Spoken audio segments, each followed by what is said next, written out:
guys. Good evening, everybody, and welcome to round 6 of the Belgian F4 Championship. The final round of our championship, which has been going on for a while now. But of course, I'm not alone today, and I am joined by my lovely colleague, Ronald. Hi, Ronald. Good evening, everybody, and welcome indeed at the final round of the Belgian F4 Championship. The first set of races will be 2 heats in the AM class, and then later on we will have 2 heats, 2 races in the Pro class. At the moment we have about 12 cars on track, so all the diehards who have been there with us, have been here with us the last couple of weeks, are still here, and they will probably give us a nice show to watch with some great racing.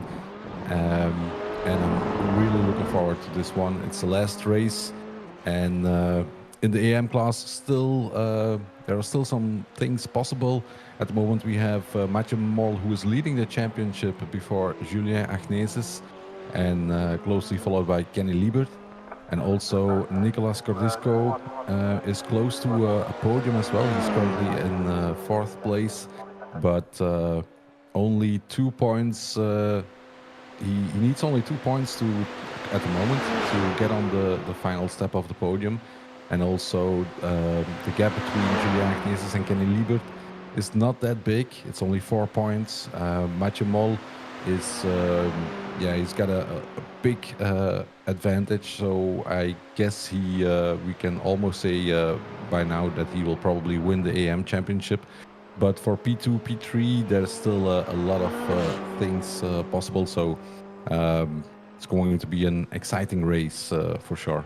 Yeah, and even Stefan van der Smussen in P5 it needs about 16 points to get into the top 4 and about 18 to get into the final podium step. But yeah, you never know what happens if somebody has a crash or something goes wrong. So yeah, the final race of this evening, the final race of the AM, is going to be the one that counts, because you can earn the points only in the second heat. So it's going to be a very exciting final. Yeah, definitely what a track to have our final on, Ronald. A home race for many of our drivers. Maybe they call it second home because Zolder is their main home, but still, we're at the GP track for Belgium, being Spa-Francorchamps, of course. And I'm hoping that we can make it tidy through turn 1 and all the way up towards the Camel Straight. That would be amazing. Let's hope to see some good battles, Ronald. Yeah, and they have proven that it is possible. Last time out we had a nice clean start. There were some smaller contacts, but no major pileups. And even 2 drivers finished the evening on, I believe, even 0 incident points. In the AM class, it was Stefan van der Smussen who had zero incidents in both Heat 1 and Heat 2. So he won, last time out, he won the Digitrax Clean Driving Award in the AM class, because he had an absolutely clean sheet at the end of the evening. So great job by Stefan, who gets second position in at the moment. So maybe it's a good time to go quickly over the grid positions. P1, Julien Agneses is taking the pole. Stefan van der Smussen is P2. Nicolas Cordisco, P3. Mathieu Moll, P4. Kenny Liebert, P5. Yves Ponchelet, P6. In 7th place we have Michael Maillot. P8 is for Fabrice Parot. P9, Fabio Cumbo. In 10th place, we have Colin Christian, and in 11th, Arnaud Delang. And in P12, it is Shana Classes, who is also has done all the races, so she's definitely one of the diehards as well, and driving for Dynamics simulators. Yeah, we have Maxime Muset and Dietrich Thiere on 13th and 14th, just dropping off of this screen, but they are in the race. No worries for those fans. They did indeed make it to the grid. Meanwhile, we are counting down towards the start, of course, waiting for all the cars to take their position before we go. And I think we are ready to go, Ronald. Yes. Green, green, green. And away we go. It's a faster start than last time out at the Formula One. So it's a go in one. And a good start by everybody. Looks like everybody gets clean through the first corner. And then it's downhill towards Eau Rouge. And of course, Meridian. Everybody lining up in single file so far, keeping it clean. Yeah, nice getaway. And of course now the slipstream is coming into play. And we probably see the first moves happening when we hit the first right-hander that's coming up right now. Oh, I think somebody had an issue. Ooh, yeah, that's a big crash. A lot of cars involved. I think about 5 cars involved there. We heard the tires screeching, and I think we lost about probably 3 cars. As we can see, some of them are into pits, and I think the championship leader is in there as well. Mathieu Moll is into pit lane together with Poncelet and Fabrice Barrault as well. Yeah, let's have a look at that once everything settles down, because meanwhile we're still battling at the front with this group of 4 cars, being Agnese, Van der Smissen, Cordisco and Liebert, who are still battling it out. Then we see Mailleux following a bit behind in 5th place, and then Kumbo, Klaases, Thiere making that group complete, but also Christian De Lince we see with massive sparks on the right side, so big damage there. Muset as well, without a nose, and completely crabbing that car, so that's pretty bad news for those 2 drivers. Yeah, it's indeed about 5 cars that were entangled in that crash. Slipstream battle towards the bus stop. Van der Smissen going to the outside, but Agnese is defending. And behind them is a battle between Cordisco and Liebert. That was a very close one, but Cordisco into P3. And now it's Liebert who's coming. Had a look on the inside, but wasn't able to make the move. And don't forget about Mailleux as well, because he's not that far off. I'm having a look if we can try to get a visual on that replay. Maybe we just wait for that attack from Liebert now, who's very close behind Cordisco, putting it down the outside, trying to make a move. Can he make it stick? Yes, he can. And that's Liebert moving up to 3rd position. Yeah. Let's try and get Cordisco is still close. Is he going for a move on? Nope. He stays behind.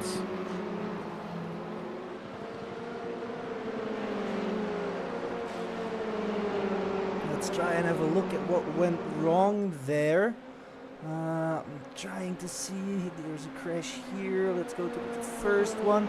Let's have a quick look what was going on there. Here we have Mathieu Moll. Yeah, it has to be here in somewhere. Is there contact? Maybe on. Oh, and then it's pure mayhem, of course, because there's no room for the other drivers to go. So that's sadly race over for a couple of our drivers there. Yeah, there could have been. I think there was some contact involved. Not sure. It was hard to see from the camera angle we had, but I'm afraid there was a little bit of contact. And then, of course, yeah, the aftermath. Very difficult place to avoid an accident. And during the last 24-hour race, we saw cars going off at that point as well a few times, I believe. Van der Smisse trying again, looking on the outside, but Agnes is keeping the inside closed. And so does Liebert. Yeah, and it's important in this race to you have to attack. You have to try to get a good grid position for the second race, but you don't want to risk everything because that would mean you will have to start from the back probably. So yeah, it's a bit a balance between racing hard but still keeping it safe and not to risk your grid position for the final race where you can get the points. And of course also the incidents, of course, also important. As of 10 incidents, as we have a nice slipstream effect. For this one, the inside is already almost past. Yeah, he's got the move done. Let's not forget about Klaassen, who's also trying to make a move, but I think she backed out there. Because we did not see a change in position, but she got very close there. Yeah, and Tira and Klaassen, they were able to avoid the crash in front of them, so they made up a lot of places from the start. Meanwhile, everybody is back on track. We have a couple of back markers, of course, as a result of that crash, but nobody gave up just yet. Everybody is going to keep on trying. Good to see that nobody just hangs up their boots. Yeah, you can still get points. A point. Oh, and that's Cordisco going very wide there through the gravel. You can still get points for the fastest lap. So if you have a nice slipstream from somebody, then you can try to get a point for fastest lap. As you watch Cordisco, yeah, just understeers, I think. Yeah. And then of course Liebert passed, Cordisco for that third position in the race momentarily. He's currently in P3, but we're also looking at these guys. Let's not forget that we have a massive battle for the lead going on here. And these guys are not giving each other any room.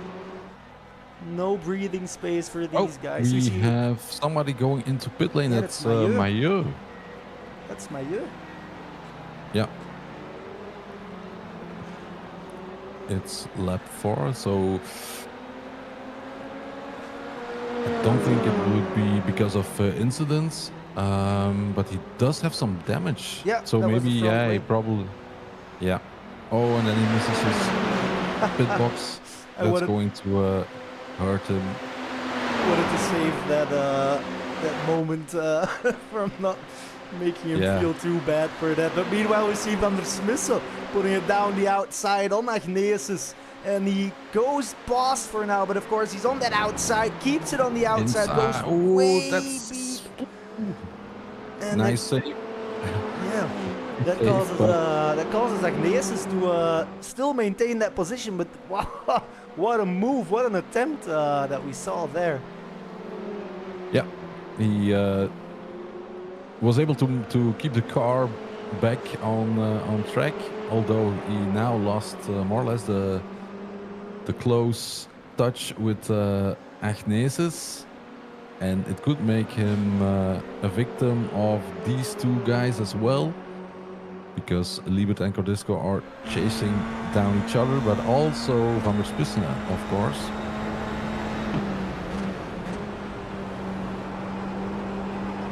Yeah, maybe what would you do here, Ronald? Wait patiently until the end of Blanchimont and then try and make a move into the bus stop chicane. I guess it's the only option at this part of the track. Yeah, but then you have to make sure that you try to make a gap or pull a gap, because on the Camel Straight, the car that you just passed might just get back at you because of the slipstream. So. These guys are bunching up ideally, now. I would try to make the overtake on the Camel Straight, if possible, because then you have a bit more corners. And as you can see, Van der Smissen is now being catched by Liebert and Cordisco. So that's going to be a 3-car battle. Classes. Oh, that was on the edge, but yeah, she can make it stick. Tieren now looking. Let's have a look at that pause though. I wanted it a bit more. Wanted to see how far she came back, but all by nice. all, pretty clean driving. Yeah, there. and also great awareness by Tierens as well. These guys will battle it out, but meanwhile we have these three drivers, Sonny Ronald, who are still going at it. Maybe 3 wide towards the end of the Camel Straight. It'll be a 2 wide, or it will be a 3 wide. Three wide. Now Cordisco is on the outs. Oh, that's not a corner made for 3 drivers at the same time, but somehow they make it work.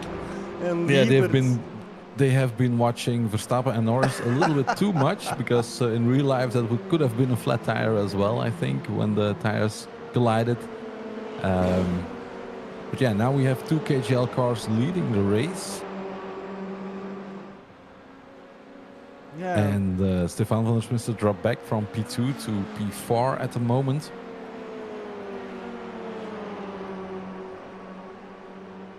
And Tierens passed classes again, which was to expect, because on the Camel Straight the slipstream is so strong, and that's why I would personally try to make the move. I would wait and try to make the move myself on the Camel Straight, and then try to maximize my speed in the corners that are following the Camel Straight. Let's see if Van der Smissen also has that same idea, Ronald, because now he's getting very close, within a 10th. He backed off just now because we see that time, or that gap building up a bit again towards 2/10. And he does put it in the inside. Yeah, no. Oh, Cordisco going a bit wide. This could become a move by Van der Smissen, but it's alongside, although Cordisco will try to be in front. Yeah.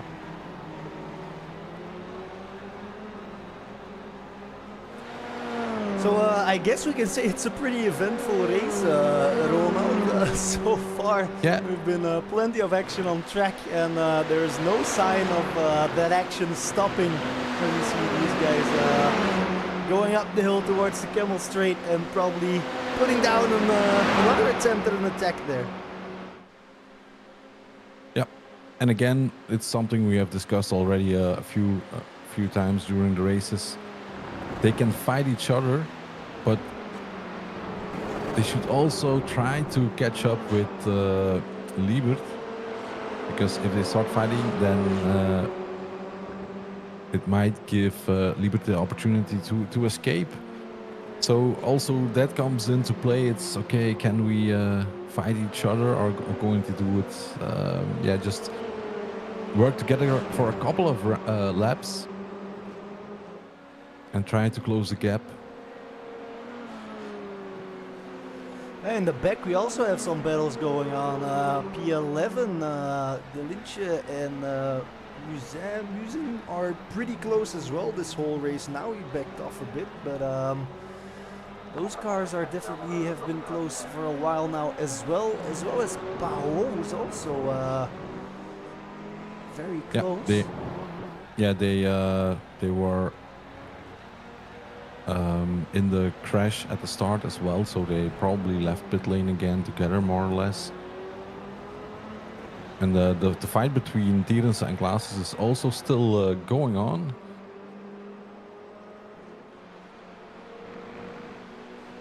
Yeah, Van der Smissen now also making a move on the outside. Did he get past there? Nope. No, same position has been kept, but Yeah, we see the same tactic from Smith again, going into the bus stop chicane, just filling that mirror. And Gordisco did make a mistake. Was it last lap or 2 laps back? Just when we were talking about it, just making the driver in front a bit nervous, making sure that he stays on his toes and wait for that mistake to capitalize on that one.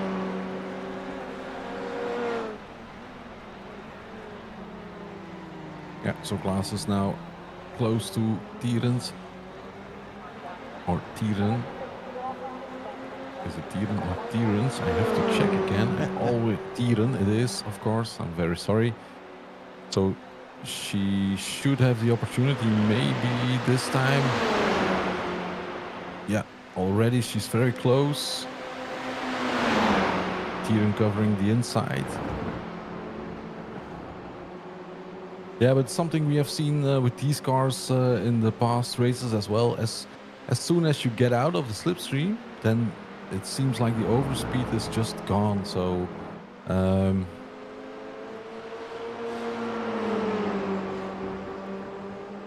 yeah, indeed. But these guys will definitely keep fighting for that one. It's way too busy with the 2 pedals we were having right now to keep everything in focus.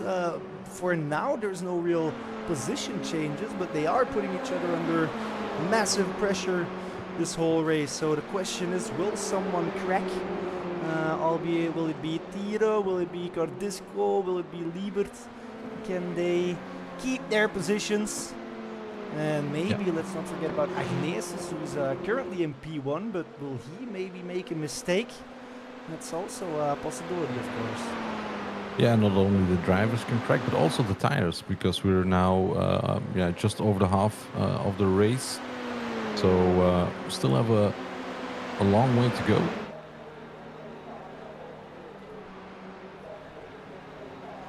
You see these 3 guys coming through Blanchimont again. Closer than they have been this whole race.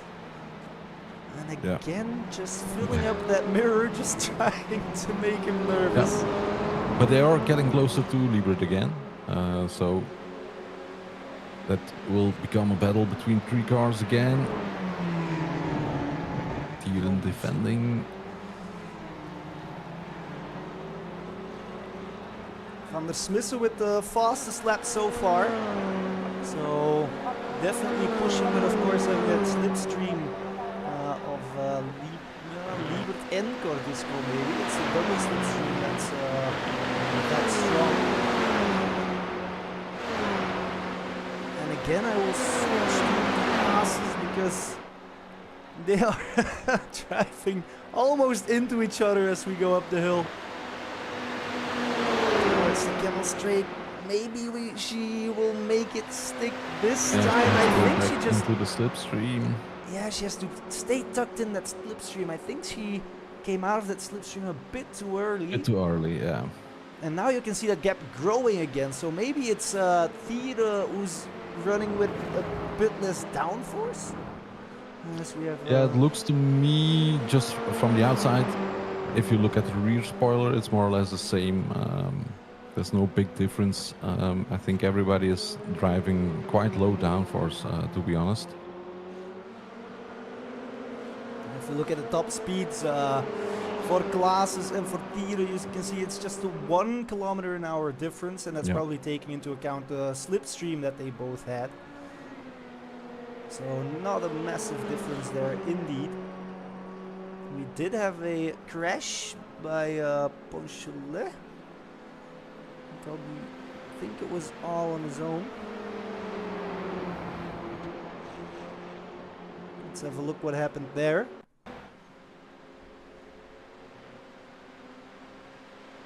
Maybe just oversteer. Yeah, it was the back of the car, yeah. But he jumped to pit lane. Yeah, do you see an exit there for Ponchelet maybe?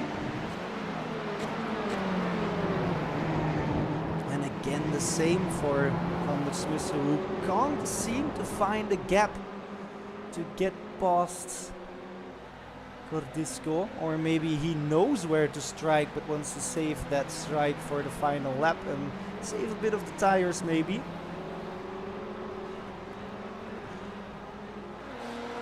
I still haven't driven one of these cars, so I can't tell how the loss of grip feels on these cars. Maybe you do, Ronald? No, I haven't driven it either.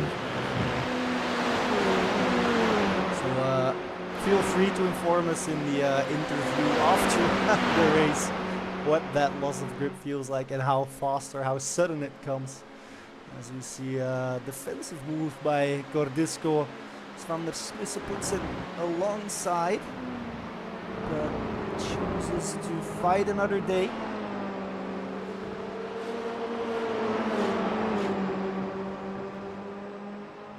And these guys will, keep on going at it. Meanwhile, Mailleux just made up a position along the straight, so he went by, and that's for P7. And it seems like that was a done move before we even came into the braking zone at the end of the Camel Straight. So that's P7 for Mailleux right now.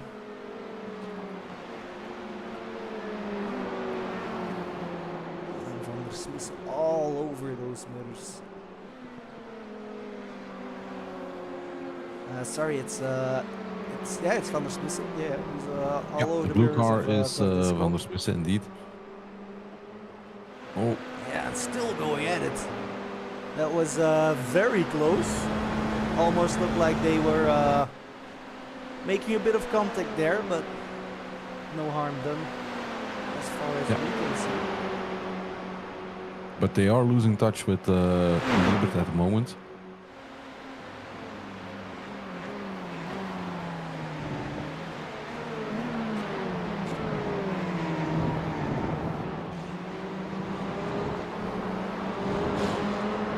Let's have a look at those That's times. going to be an off track for sure.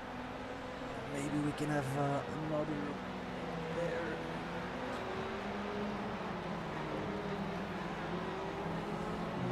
Yeah, no, can't make it work. But we can see indeed that it's been going up and down a bit. So a bit of a gap, a bit of some time loss. But indeed, this lap they do seem much further back.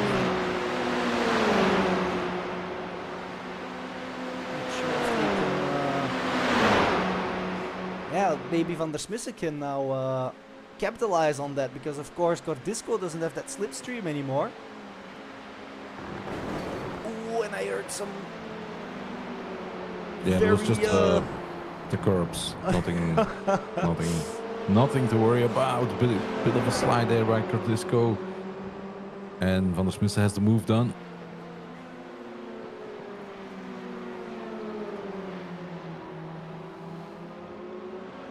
He has it done, but he's not safe yet. Maybe he can now unleash that pace that he's been sitting on this whole race, filling the mirrors of Cordisco. Let's see if he can pull a gap and find that connection with Liebert again.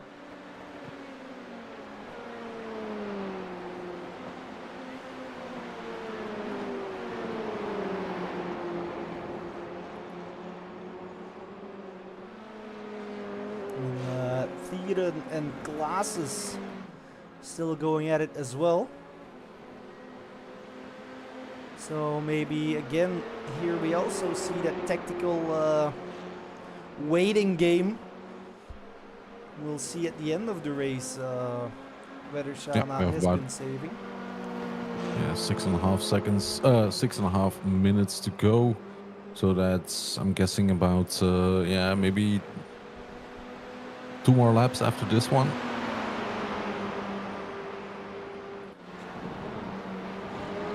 And this time it is Cordisco on the outside while Van der Smisse is defending. And again, a bit of a wiggle. Yeah, I think those rear tires are starting to lose their grip, starting to reach the end of the optimal tire life, let's say, or the optimal grip range.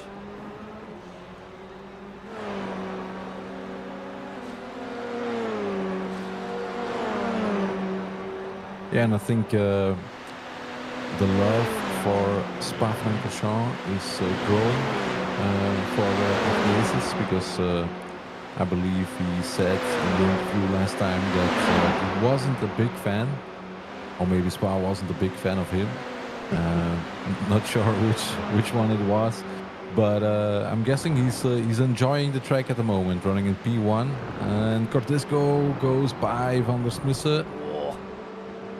Yeah, Van der Smissen was completely on the inside and probably lost a bit of speed there.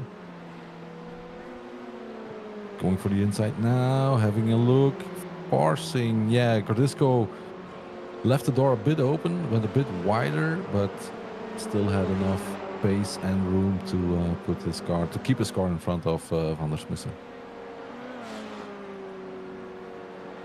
Yeah, great move there by Cordisco. For now, he has it secured, but still have some time to go.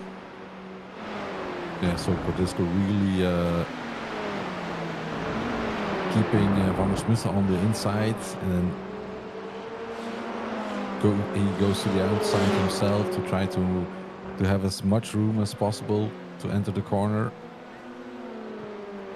And then no chance there. Almost a lock up there.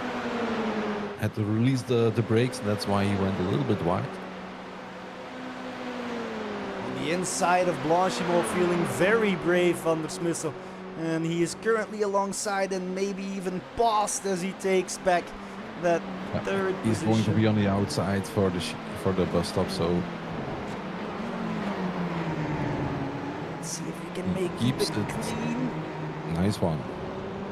And and still leaving room on the outside for Cordisco. He could have closed the door there, but fair is fair. It's hard to see in a sim how much room you have, of course. Yeah. Oh, diving into the inside. Ooh. Yeah. Bit of a it was worth a try, but that one was lost as soon as his tires locked up. But indeed, nice racing by both of them, being on the offensive and still leaving enough room for the other cars. So yeah, great job by Van der Smissen, although he did lose the position again. Great driving by both of those drivers.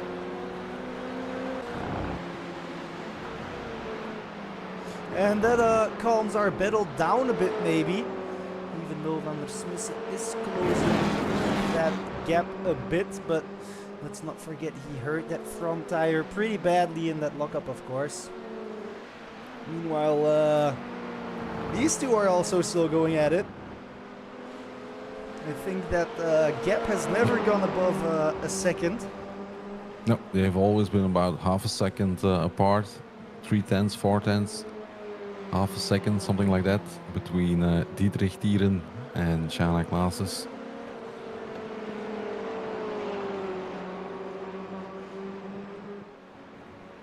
And even Van der Smissen still is getting a bit closer. Yeah, we have to check now because I think we will have one more lap to go as soon as we cross the finish line. So we need to check if there's an iRacing avatar waving a white flag. Van der Smissen on the out. No, he has to.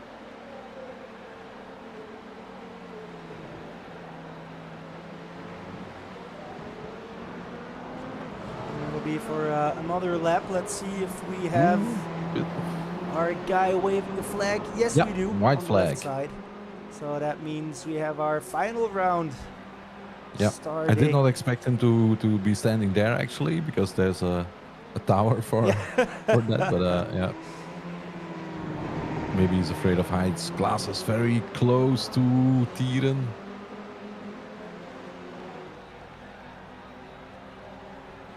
Of course, he put it down the inside or the outside. It would be better, I think, to get a run up Maybe towards that back. Camel Straight. let's hear if we can hear her lift to stay behind that car. Meanwhile, Van der Smissen, we have to go have a look there, because they have basically swapped positions now. Next to each other, but it's Van der Smissen on the outside. That, of course, will become the... Oh, he's already passed, so yeah. Again, a nice move. Let's have a look quickly at classes, what they are doing. All over the track trying to find a gap. But now again, maybe coming out of that slipstream a bit too early. We see that gap going up again. Coming down, trying to keep it on the outside, which then becomes the inside, of course. But She has to make some corrections there. Yeah, and Tieran not making an error, right? Just keeping his focus on his own line and defending very well. Van der Smissen also defending. Those engineers won't be happy with the sound of that suspension. Nope. But yeah, because of this battle, Kenny Liebert was able to escape. The gap is now 3 seconds, and it's going to be the final bus stop for Julien Agnesis. I wanted to show him crossing the finish line, but meanwhile we have some action going at Blanchimont again on the outside. Can keep it on the outside when we see a dive bomb. Sorry, Agnesis, but this is maybe an overtake. No, we will not see an overtake, and that's how we still see Agnesis crossing the finish in first place, followed by Kenny Liebert, and then a traction race between Cordisco and Van der Smissen, but it will be Cordisco who pulls on the longest end there. Yeah, nice race so far. Then the next two cars are also battling. It's classes going wide there. That's an off track. So I think she has to settle for P6. And then next we have Michael Mailleux in P7, and P8 is for Fabio Cumbo. These guys will still have some track to cover. Of course, sadly involved in that incident that we saw earlier. Would be great if maybe I can find that and we could get a better view, because it was very zoomed in at the beginning. Having a look here, I think we can.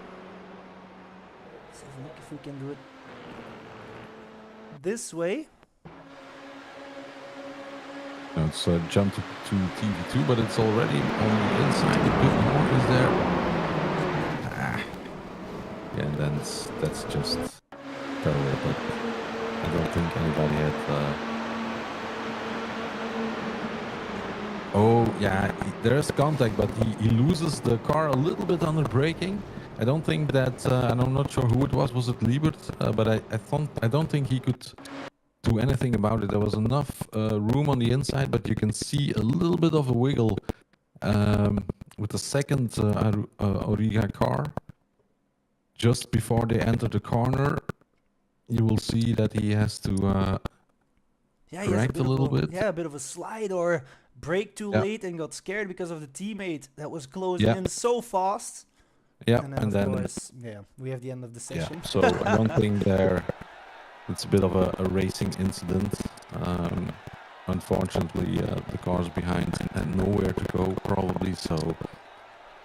But that means that we have about 5 minutes of warm-up, and then we will head over to the next race, which is again 30 minutes, and this time it will be 4 points, and that means that we will have Julien Agnesis on pole, followed by Kenny Liebert, and then it will be Nicolas Cordisco, who will have the third position on Nicolas Cordisco on third position when we start the next race, and Stefan van der Smissen will be starting from P4.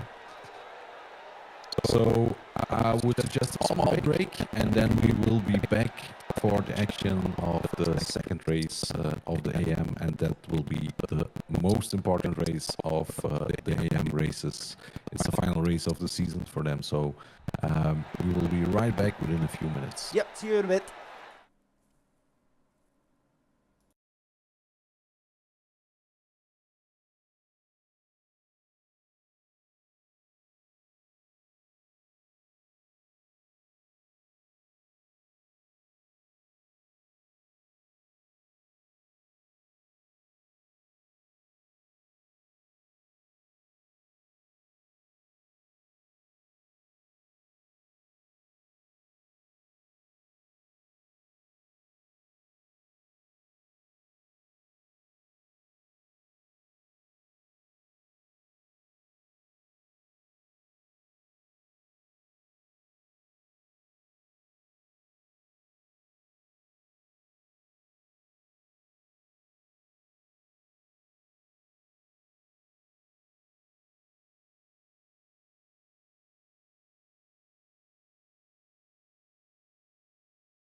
Welcome back, everybody. Do keep us posted on those sound issues. We'll have a look at what the cause of that is. Anyways, meanwhile, we have finished our warm-up, and that means that we will continue with our second heat. First heat was, of course, won by Agnesis, then P2 by Liebert. Cordisco was P3. And we will start the race now from those positions. Continuing from there. Waiting for everybody to grid, of course, on Spa-Francorchamps for the final heat in the AM class of the season, basically, Ronald. Let's have a hear. Yeah, Let's have a listen if the voice is working again. Yeah, I have restarted some software here. Not sure if it was causing the issue, but we'll see. We'll see in a bit, and we'll just have a check. So I would say, Thomas, you take the start, and I will check the sound once more, just to be sure. Yes. And I think everybody has queued up for our start here at Spa-Francorchamps. We can see the lights come up. 1, 2, 3, 4, 5 lights. Green, green, green. And we are away for our second heat. Clean start so far, no real big issue. Musen making sure that he can take a position there. Agnes is staying in the lead. Kenny Liebert losing a position though. And then we have a bit of a shuffle of the pack as we head down the hill towards Eau Rouge. Agnes is currently in the lead. Gordisco taking that second place. And we see some 2x2 action and of course a crash. Hold the brakes, guys. Keep the brake. Oh, nicely recovered there by Tiere. And well avoided by everybody else. There was some genuine stunt driving by Tiere.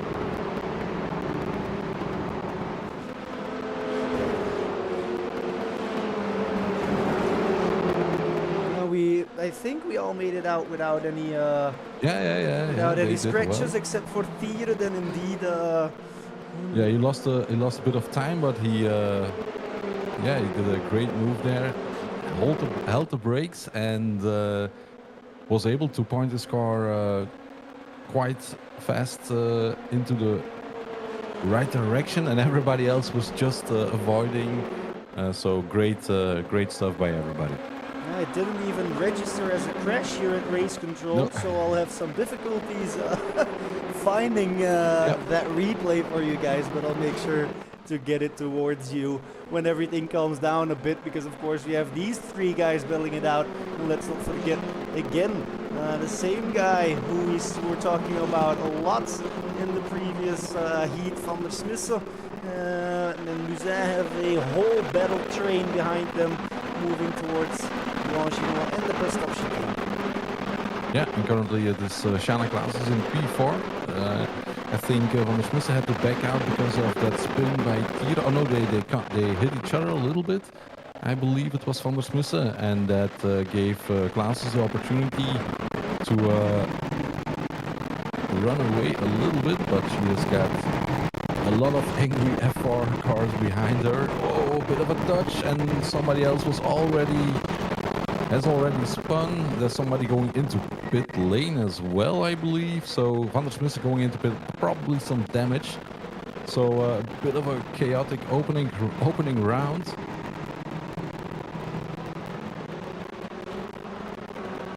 Yeah, there was a bit of I don't think it was because of contact. It was just in case of being on the throttle a bit too early. As you see, Klaas is catching up with these three guys as well. Mol full attack past Liebert, and also Klaas was able to join that pass. And I believe that Liebert also has a... no, it's Musin, not Mol, I'm sorry. But I believe Liebert has some front nose damage, or at least his front spoiler is damaged. As we saw Musin have a bit of a slide as well. Yeah, that car is suffering. Oh yeah, he's got his nose is damaged as well. So could it be that there has been contact between Liebert and Gordisco? I think it was Gordisco, I think, who spun off on the exit of the bus stop, and I think probably because of contact with Liebert, because he's got some serious damage and is unable to defend his position. And that means that currently we have Musin in P2, Klaas is running in P3, and then Mathieu Mol, the championship leader, running in P4.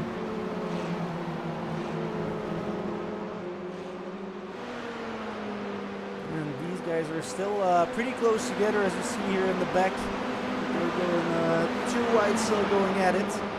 Maybe wide towards Blanchimont. No, luckily they don't. Yeah, that's very bad news for Cordisco because he was currently without a drop round. He was in P4 and losing a lot of points at the moment, or at least losing the opportunity to gain more points than Liebert. I'm trying to keep everything in focus, but there's... Yeah, there's Liebert is indeed going into...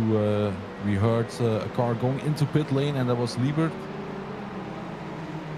And this is, again, an inter-team battle, more or less, between the Origa Racing Team drivers. Liebert into the pit lane then.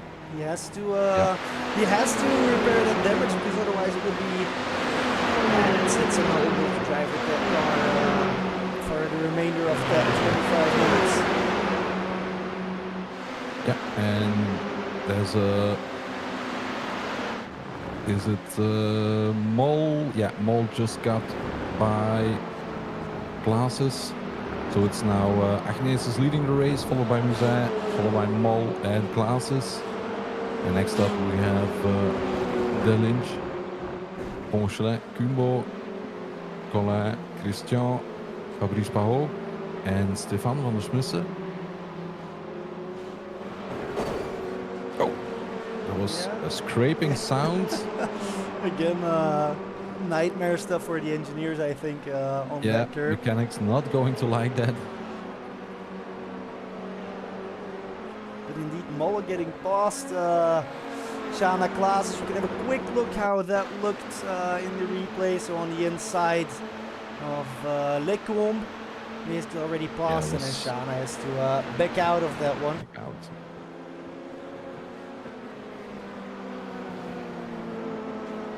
And then Klaas is up to P3 as it stands right now. I'll have a look. So here we have, that's the crash from Liebert. Basically, when he enters the pit lane, it says that there was a crash, but of course it's not. Meanwhile, sorry, we have Christian and Paolo battling it out with Kumbo involved as well. Going towards the bus stop chicane, very close there. Going to try to squeeze into the inside, but that's close racing, but very nice. Very nice by all drivers involved again, fighting hard, but keeping it clean at the moment. Quick opportunity to check what happened there. Wow, we have a big crash for Fido. Big incident. I'm not sure if I can see how that happened. Oh, there's contact probably. Oh, yeah. That's pretty rough. Yeah. Looking from that camera view, it was Mayo who turned maybe a little bit too early into again, because there was still a bit of car left on the inside.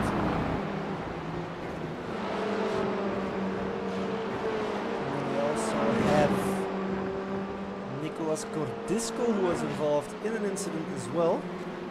Let's have a quick look what happened there. Yeah, that was the one, I think, with... I think there was contact between him and Liebert, I'm afraid, because Liebert picked up some damage. So I'm guessing they were close to each other, so could be him. If not, then I'm very sorry. But that's my guess at the moment.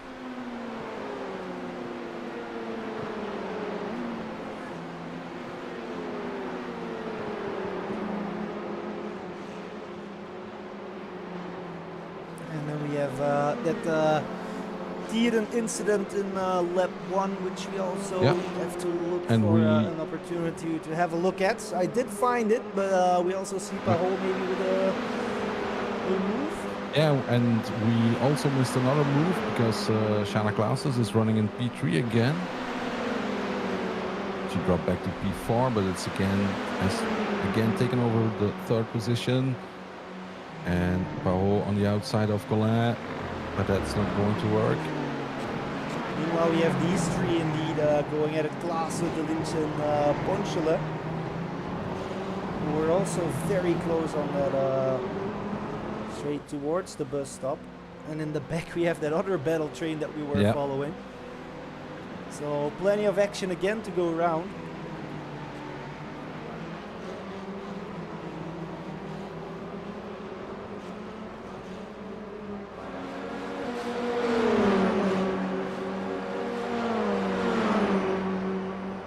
Is already a move there done by Delange. And Ponchele is going to follow probably, coming out of the slipstream, picking up the slipstream of his teammate, maybe just a little bit to get some overspeed. And I think that's a move that's going to be done. Yeah.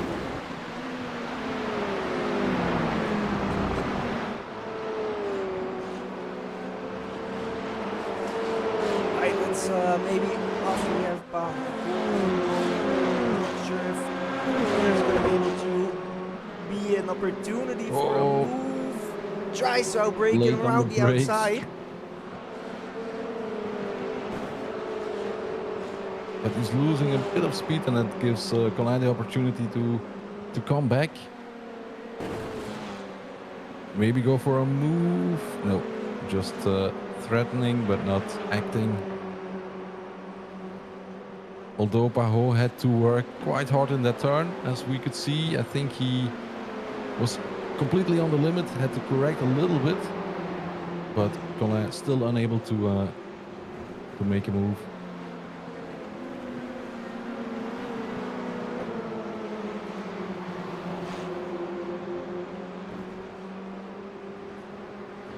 And these three are very close. Moving up towards bus stop again. Yeah, I think if they can work together, they can. Oh, there was a bit of contact, I think, between the two Origa cars. And if Colin can, yeah, he's going to follow one of them and passing the other one. Probably. Oh. That's a move done for now. But we see that Christian is not going to take that for an answer and is still going to try to get past, but not in this corner right now. And it was Kumbo who went a bit wide on the exit of La Source as well. Remember, there is an incident limit, so as of 10 incidents, you will get a drive-through. Here we see another attack move by Ponchele De Lynch. Ponchele is past as it is right now, so he will be moving up towards P3 for now. And these guys behind also having a field day all over the road. Christian decided. Yeah, I think we can definitely say there are no team orders. They can fight for position as much as they want. And I can also feel the love for Spa growing by Agnesis, because he's leading. Still leading indeed, and quite let's say convincing or comfortable indeed. With Molla and Ponchele, maybe the biggest gainers of this race, taking both respectively 10 and 11 positions because of the incident probably that happened in turn 1, which I still haven't found a moment to have a look at, because meanwhile Christian is already attacking Kumbo again. They are alongside, I think, here in Blanchimont. That's the outside, of course, so just to leave some room.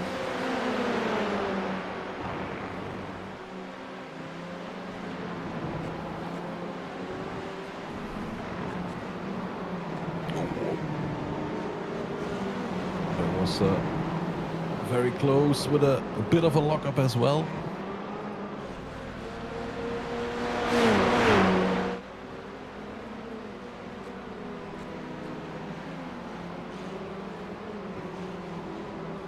Let's have a quick look at that replay. I hope I have the correct one of that turn 1 or lap 1 incident. Yeah, but I'm afraid that the replay is not working. No, and it's not the correct one, I'm afraid. So we just have to jump back to live because this is not doing what it should do. And I do hope it won't impact the sound as well. We all know that it's sometimes difficult to get the correct replay with SDK for some reason.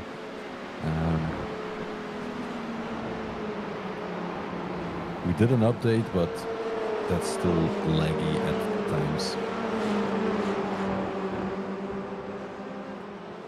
But what's not laggy is the race.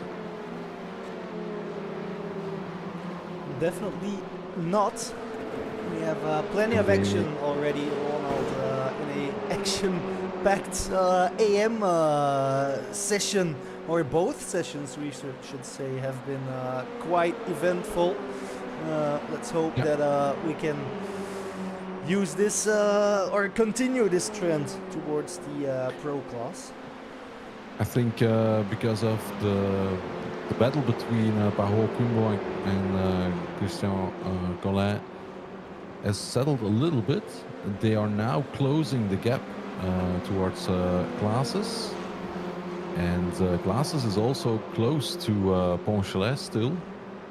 So this might become a 6-car battle actually,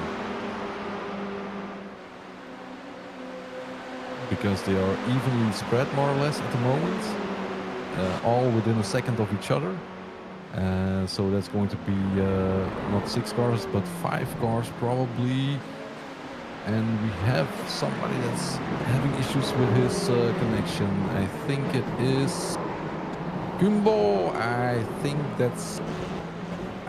I'm afraid that has something to do with connection issues. Somebody was blinking. Yeah, it's Kumbo It's the indeed. number. Yeah. So let's hope we can figure that out, because it's very distracting when you're driving behind someone who's blinking. You don't really know where the person is, so it's not easy to focus on your driving.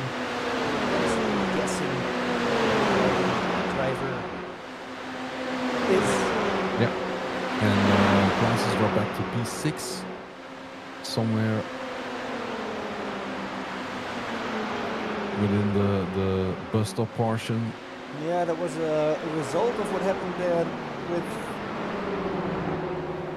the blink, maybe, and there we see. Oh, and that somebody went off again. Oh, very close there, but well judged by Classes as well. And who did we lose? Is it Musin? Ponchelet dropped back all the way. Let's have a quick look. Yeah, it was indeed, Ponchelet was stuck there. The actual incident, have a quick look what happened. Probably some oversteer on entry, maybe. Yeah. Oh, and the car behind as well. Was lucky as well, yeah.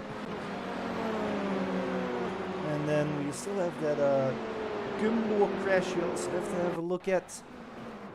Ah, yeah, that was the blink.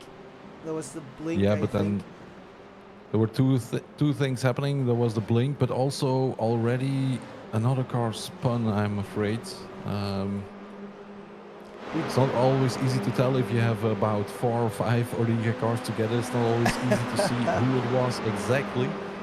Yeah, we did have Peter who went off track according to our race control info 3 seconds before, but it shouldn't be at that location, so... No.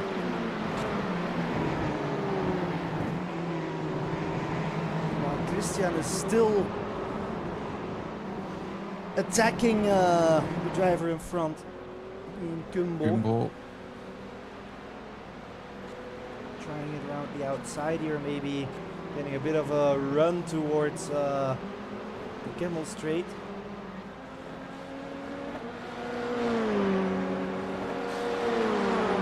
A bit of damage on his front wing as well.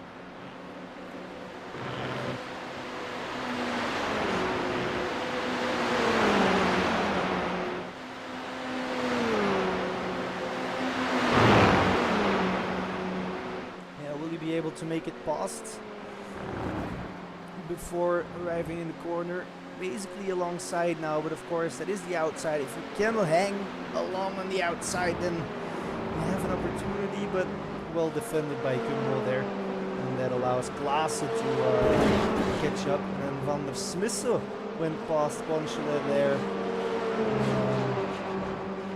in the first part of Lecombe. So Muzan, Liebert switching positions there. These guys are still within half a second of each other, basically. Meanwhile, almost 1 second between them both combined, but still very close.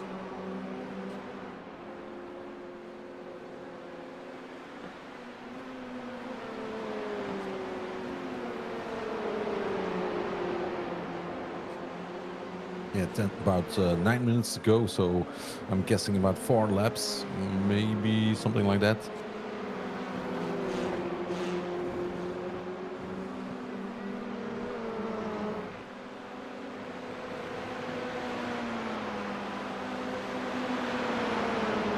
We do have another, because we have a question here from Thomas. What happened to Liebert? We do have one more crash. It's happened 6 minutes into the race, and after that he went into the pits, so maybe that's what happened. But, it was where we lost Gordisco. He was on the outside of this corner here, the bus stop. He was on the outside, and I'm guessing there has been some sort of contact. Not sure what exactly it could have been, because there was a spin. But I'm guessing he picked up that damage at that point as well. But it's quite hard to go back that far to get the replay again. But I'm guessing there was something going on at that point. These guys also going at it still. Oh, bit of contact there. So as we were watching that, fell back in position. Yeah, they've just been switching around a bit this whole lap, basically. And they will I think he probably has some damage. There's no. Ooh, Kumbo is off. Kumbo is off. Kumbo is off. And we saw. I think it was. To the void. I think it was Christian we saw going past, and then Klaassen who was able to capitalize on that, but let's hope that it's nothing too bad. We can have a look at the replay. Yes, that should still be available. So let's have a look at that one, I would say. So Kumbo on the inside, Colin on the outside. They're nowhere near each other. It's just Kumbo losing the car. Yeah, and then great avoided. Yeah, great move there by Klaassen to avoid Kumbo. Nicely anticipated, and that gives Christian Collin the 4th place at the moment. So they just have to, both of them just have to keep their heads down and push as hard as they can to avoid these cars getting back, because it's probably quite hard to catch up with Bahol, Mol and Agnesis, but they still have to drive hard to hold off this train of cars.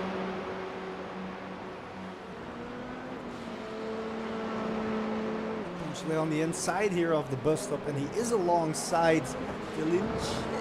He can get the car stopped. Let's get it rotated. Yes, he can. And he moves up 1 position because of that move. And then Van der Smisse can also take some advantage of that as Kumbo peels into the pits at the back of your image there. So he did sustain some damage there, maybe. Let's see if he hit the wall or not on that replay. He will be dropping down here, of course. I think it's a drive-through because he already left the pit lane again. Yeah, it's onto the possible, of grass. course. 3 wide on the Camel Straight after taking it towards the grass. And they will arrive there 3 wide. Will they hold on? There's no room. And the middle one backs out pretty wisely. A bit of a touch, and he keeps it. He keeps it under control. Amazing driving there, and that was by Dilich, I think. Yes, it was. Yeah. So great driving there. And that corner simply isn't made for a 3 wide combination. So surprising that they all came out with 4 wheels attached. Still some rubbing going on.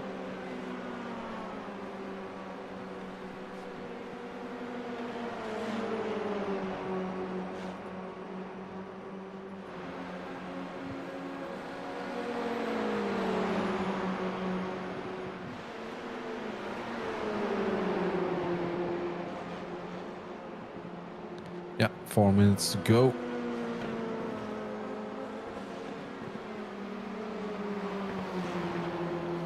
And because of all that fighting, they are losing touch with classes.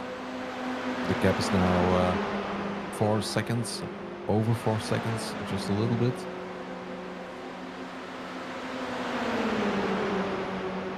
And also Christian Collin running in P4.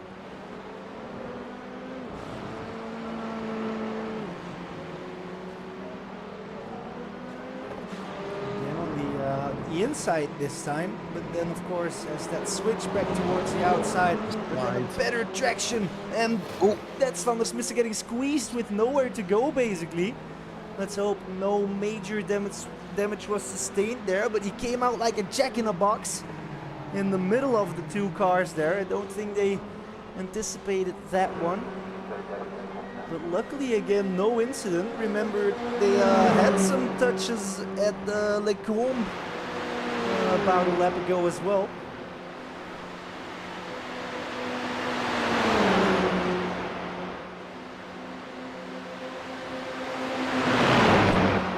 And they will go 3 wide, maybe towards Le Combe again. No room there for Van der Smissen. Will he put it in the middle again? Very risky. No, he thinks better of it. Oh, it's still contact. Oh, yeah, I think it was, smallest of touches, but he could save the car. But there was not a lot of room on the inside. He went full on the curb. And I do think that also destabilized the car a little bit, so that move was very hard to make.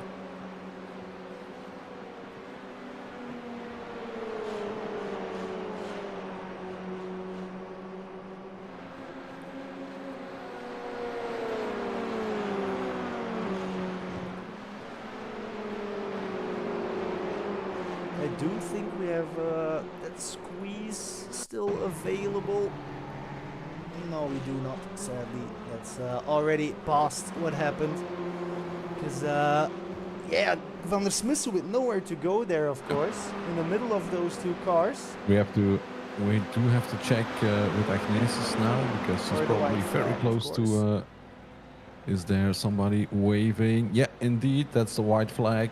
With the fastest lap for Agnesis there. Yeah, indeed. Mathieu Mol running in second. I would also almost forget that we still have a couple of guys out in front with all the battles we've been seeing in the midfield. But it does seem to have calmed down a bit for now. These 3 guys are still in range, but it's going to be hard to make a move. Maybe Dilich can still put up an attack towards Le Combe if he plays this smart. close going up the hill.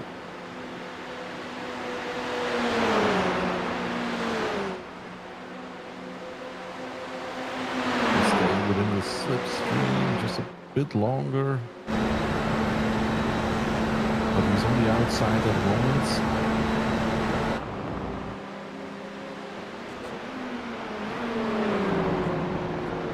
Breaking deep into the corner. Running now wide a little bit, but yeah, making the move, I believe. Yeah. Yeah, he did get paused. Onchelet is going to try to fight back.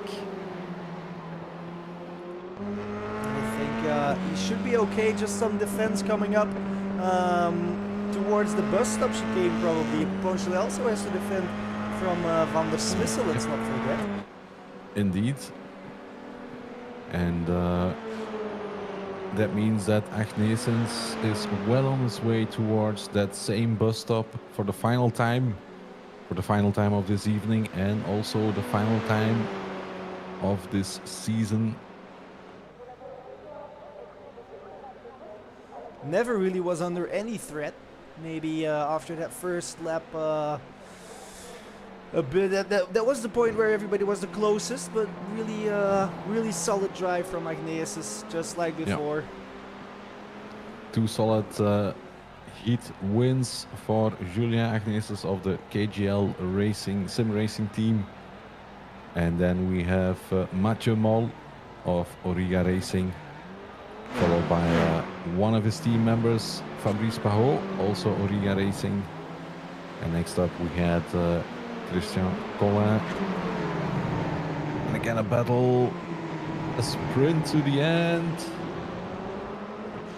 But that's a wall of Auriga cars for Van der Smissen. And it is Photo finish. Who takes, yeah. What a finish. Ponchelet takes P6. And we had Shana Glasses in P5, which is a very nice result. So I'm guessing she's going to be very happy with that one as well. So yeah, donuts for everybody. Great driving all around, I think. Yeah, it was nice to see, and still battles going on in this final race of the season. Hard fighting, but most of the time it was also very clean. There was enough room. Incidents did happen, but they do happen in real life as well. But there was never, I haven't seen any, brain fart errors, so to speak. So good job by all the drivers. And that means that we now have to have a look at quick look at the results of this race, the Heat 2 results in the AM class, but that could still be being calculated by iRacing. Yeah, can't get any results on the overlay as for now. Or it was the feature race, maybe that's why. Here we are. Yeah, indeed. It's the second heat for us, but indeed it's the feature race for iRacing. So the winner, Julien Agnesis, KGL Sim Racing, Mathieu Moll, Auriga Racing in P2, Fabrice Pahot, Auriga Racing, Colin Christian, BSFR, Shana Glasses, Dynamics Simulators, Yves Ponchelet, Auriga Racing in P7, Arnaud Delange, Auriga Racing as well. Then we have Stefan van der Smisse in P8, Smith Racing, Fabio Cumbo, another Auriga Racing car ending up in P9, and then top 10 is Kenny Liebert, KGL Sim Racing, Dietrich Thiere, Eagle Speed Academy in P11. In 12th position it is Michael Mailleux of Boutsen VDS by Undercut, and then we have two Auriga cars, one driven by Maxime Muset in P13, and then 14th place for Nicolas Cordisco, also of Auriga Racing.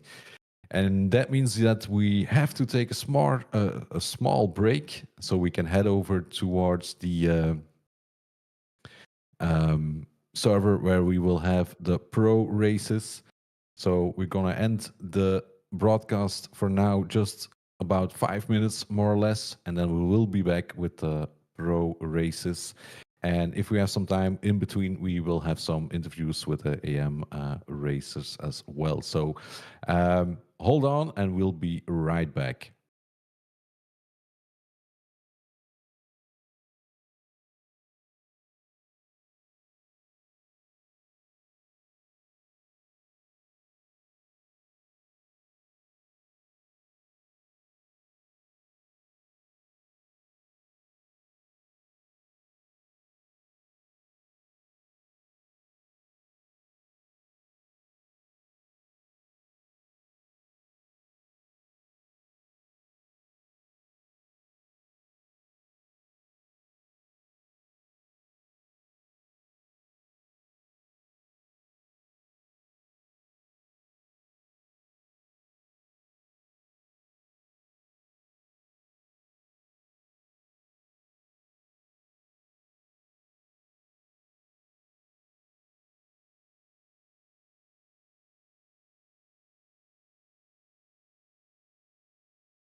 Good evening, everybody. Good evening again, as we are back live. And this time we are live for the races in the Pro class. So we will have two 30-minute races, the final races of the Belgian F4 Championship in the Pro class. And currently they are still warming up, getting themselves ready for the qualifying session. They have about 10 minutes in the qualifying. 3 laps maximum to have to set a decent lap time to set their position on the grid for the first race, and then the result of the first race will determine the grid position in the final race of the evening and also the final race of the season. And of course, just like before, I'm not alone. I'm joined by Thomas Leijsen. So welcome back again. Back is enough, shouldn't say again. So welcome back, Thomas. Yes, thank you. Yeah, it was a great race, huh? We still have 5 minutes to go, so maybe we can have a quick chat with the double winner in AM of our first session of the evening. And that would be with Julien. And if everything is okay, Julien should be able to hear us right now. Hello, Julien. Hello, everybody. Hi. Hey. Tell us about your evening. race. What was how was it? It went pretty well, I think. I mean, I took the pole, I took the first race, and then I took the second race also. I was pretty happy.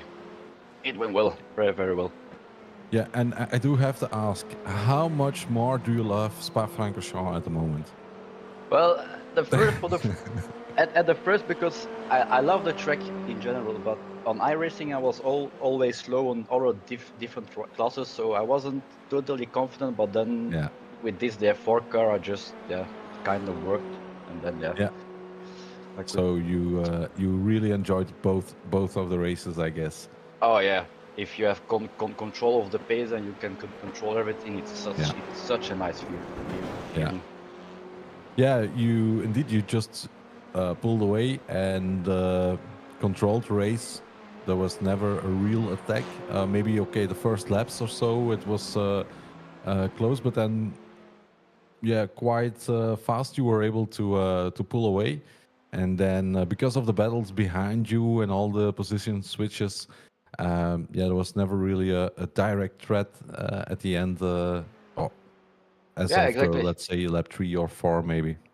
Yeah, exactly. The thing you have to do is to get out of the slipstream from the car behind. If you can do that, you can take your own pace. Then you're gone. But it's the first 3 full laps when they got the slipstream on you. It's difficult to pull away from that. But once you're out of it, then I could put on my pace and then control everything. Yeah, and did you hear anything about your teammate? Because we saw he had damage. We knew that I think it was Cordesco who spun, but we weren't able to have a look at what exactly happened there. But I'm guessing there was some kind of contact probably, and that's why he had to go into pit lane because of damage. But we weren't able to see what exactly happened. Maybe you have a bit more details on that. But to be honest, I didn't feel anything. But I saw on my dashboard I had 4 points. So maybe I think we touched maybe very lightly, and then he spun, and then my teammate ran in to him. That's what I think happened. But I didn't feel anything. So it was maybe just a little kiss, a little lick. I don't know. It was really light. Yeah, we couldn't see what happened, so I could only guess there was some kind of contact. Not sure who caused it or something like that. It was just like, okay, he's got damage. Cordisco spun, so my guess was something. 1 + 1 is 2, without knowing exactly what caused what, of course. But I did think that there was something happening in that bus stop. Yeah. I think we touched, but I didn't feel anything. My car didn't do anything strange, but I saw I had 4 points, so I think we touched very lightly. Very lightly. And then there was a spin, and then exactly. there was contact probably. Yeah, that's something we saw also in the other race. There was went something wrong in the right left after Camel Straight, and then just one car spinning. And then the other car said, no way, no place to go, and there was I think 5 cars Yeah, involved indeed, in that one, indeed. so that shook up the field quite as well. Yeah, Yeah. But sometimes anyways, sometimes those things happen. But yeah, like I indeed. said, I think I don't know how you saw it, but I think the racing so far has been quite nice. Okay, there have been some incidents, but I think all in all, no really stupid behavior. Just yeah, if there was an incident, it was mostly because of hard racing or just small mistakes. Yeah, no, it was a pretty clean race, I think, in the end. There were no Max Verstappen moves like in F1, but no, it was okay, I think. Yeah. I think even the whole season there weren't too many stupid things. No, So no, no. no, it was a fine race. It was a fine race. Yeah. And in the And end, I yeah, want to congratulate Mathieu Mol with his championship. yeah, He really deserved it. He was fast in general, so yeah, really deserved. yeah. We will have a chat with him Yes, quickly as well. Just a question. yes, For your personal opinion. We did have those separate races, AM separated from Pro. What did you like the most? The ones where there was a mix, or where did you? I think we have we had 3 races with the classes completely split. So what was your what do you think? I What did you like the most actually? prefer the separate ones, pro Yeah, and yeah, amateur separate. For me, that was the best. yeah, It was so so everyone can focus on his race and fight with the same level of people. So that for yeah, me was yeah, yeah. for me it was the better that way. Yeah, and it gave us as broadcasters also the opportunity actually to focus on the battles within the AM class because Exactly. yeah, everything is focused on that one, and there's no interclass thing stuff going on. So we enjoyed that one as well. So Yeah, um, exactly. a big thank you for joining the championship. Congratulations on the last results you had, and also Thank you. congratulations on the overall result.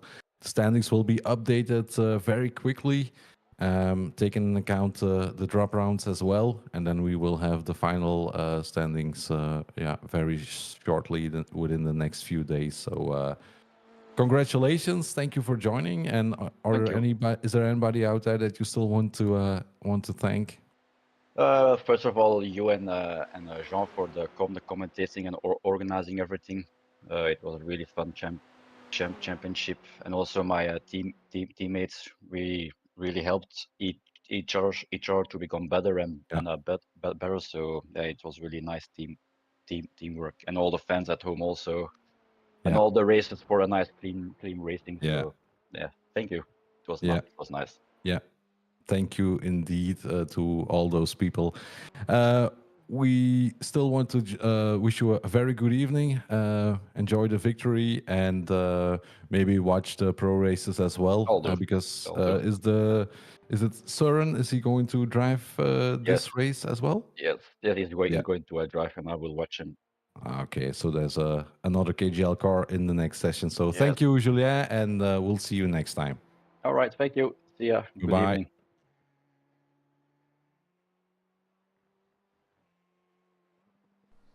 And next up, we have Mathieu Mol. Good evening, Mathieu. Good evening.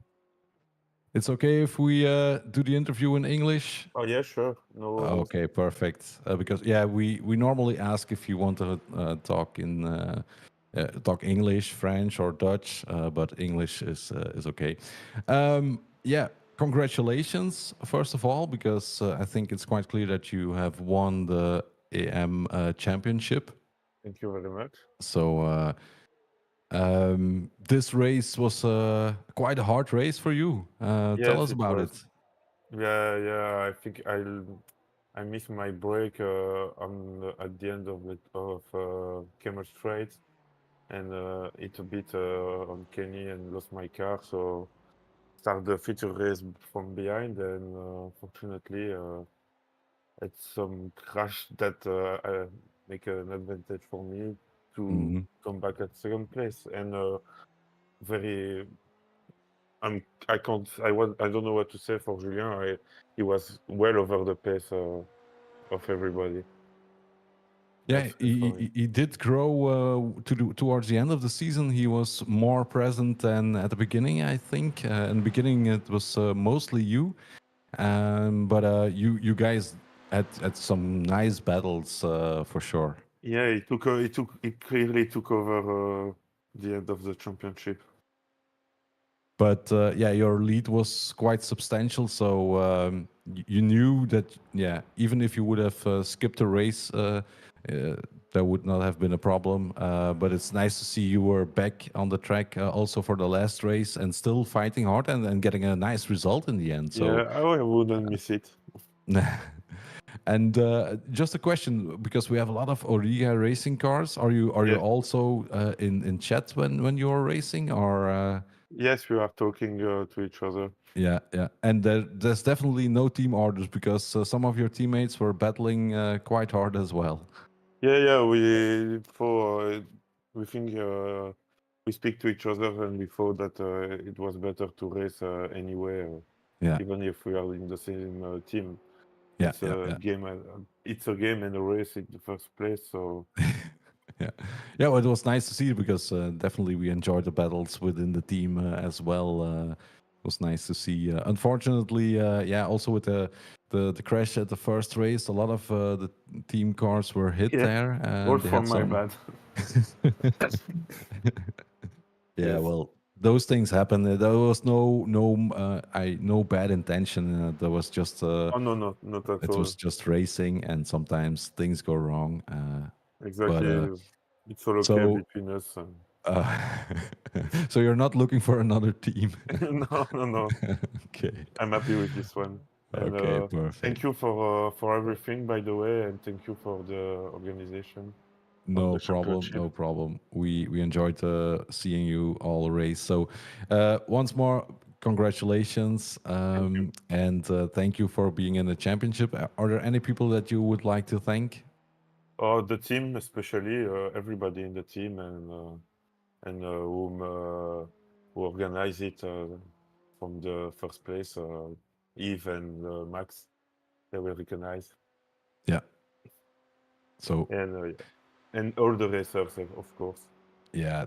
Okay. So thank you very much, and yeah, we will update the standings very shortly within a few next days, and within the next few days, and then we will have the official results published as well. So, but I'm quite sure I can say congratulations already. So, have a good Thank you. evening, and Nice. we'll see you next time. And Next year, hopefully. Huh?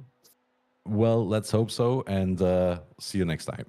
Bye bye. See you. Goodbye.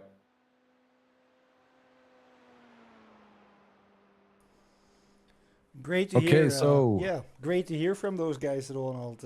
Meanwhile, yeah. we've already progressed quite far Yeah. in our qualifying for the pro class. Currently, Peters standing on top, and I thought I had some issues with the timing tower, but there were no times being set, probably because of the out lap, and then another indeed. complete lap. So it takes about 5 minutes before those times come in, of course. Yeah. Yeah, that takes a bit of time before we can have the first lap time getting into the standings. And yeah, it's not really a surprise to see Vince Peters on top of the billboard, so to speak, because he's also quite sure to get the championship win. It's nice to see Kenny Hedemans is also back. He had a not so happy race, I think, at Virginia, but it's good to see him back also in front. And we also have Eden Baba back as well. He had to skip a few races, but he is there as well, taking over P2 at the moment.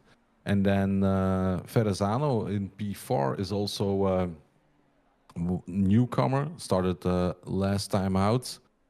Another solid racer is Jasper Schoolmakers, who we have inside at the moment.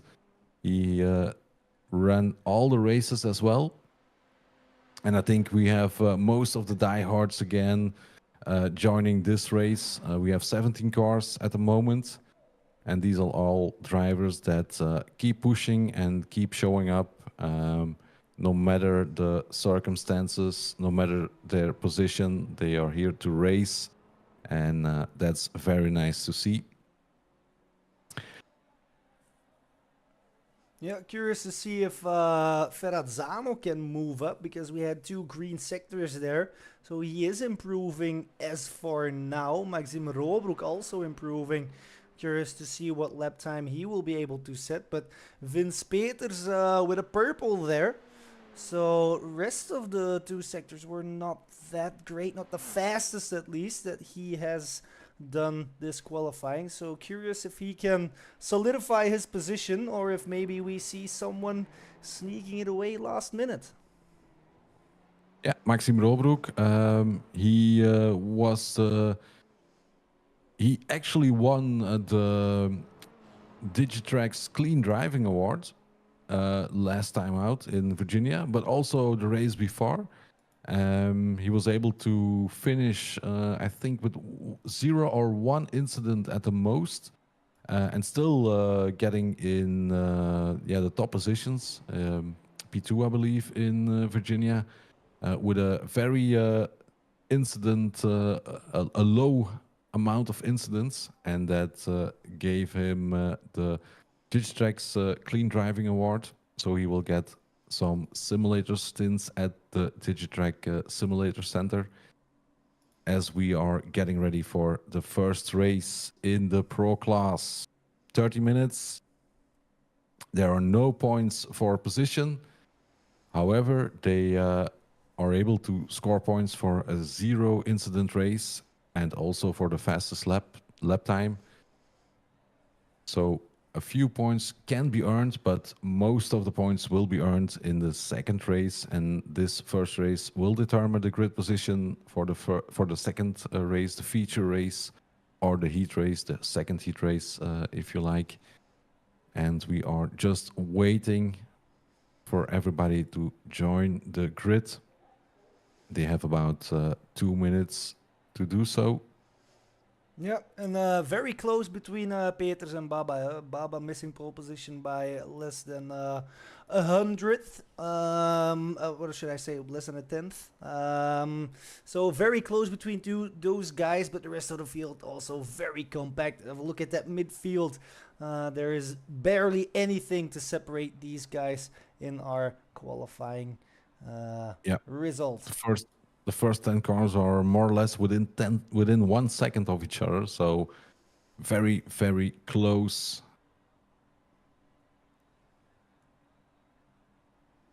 Now we saw a clean start at the AM class for the first corner, and even all the way up towards lights. Lecombe. Let's hope we can see the same here. And away we go, and it looks like a decent start by Vince Peters, probably covering that first position going into the turn 1. Baba also keeps his position. Hermans P3, and they are more or less lining up at the front, going single file. Although Baba is already trying to break the slipstream a little bit, as we have Peters going up the hill for the first time as the leader, and everybody is following very nicely, single file. And now the slipstream battles will begin, as you can see, going too wide. Baba on the outside, and he takes over a position. Ferrazzano also there, but Vince Peters not giving an inch at the moment, leaving room on the inside for Ferrazzano, but Ferrazzano has to bail out and tuck in behind Peters again. Then we have 2 Vortex cars. The one of Hermans and Romano is there as well, as this snake of F4 cars is curling through these corners. There's a car off. That was one of the Flemish Sim Sports cars. I think could have been Philippaerts as they go side by side through the double left-hander. Yeah, we saw some contact. I think it was Laurès and Philippaerts. Indeed, I saw the white car of Laurès twitching about and getting a bit onto the grass, but luckily no real big damage there, at least from what we can see at this moment.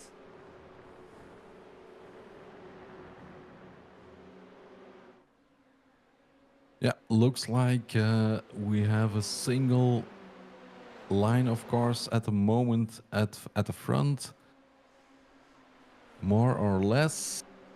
So everybody just taking position and thinking about the following 28 minutes or more or less. Although there's some attacks going on, and somebody went off into the bus stop. That could have resulted in a slowdown as well. It was one of the Vortex cars. Who is it? I think it's Romano, maybe, if I'm not mistaken. Yeah, hard to As we see. There's see. a lot of movement going Yeah. on. But I think it was, or was it one of the yeah, I think it's number 32, and if I'm not mistaken, that is Romano, who is still serving his slowdown as he gets overtaken by one of the VDS by Boutsen cars. And then Peters really wanting to get that lead back, and he can do so before we arrive in Lecombe. So Baba having lead parts, or almost a whole lap, but loses it again. And I have to say, I'm sorry, I was mistaken. It's not Romano, it was Hermans who got the slowdown, because he has dropped back to P17, so completely last at the moment. So I'm afraid he picked up that slowdown. It was hard to see because there were two Vortex cars there, but indeed it is Hermans. Oh, and again, the suspension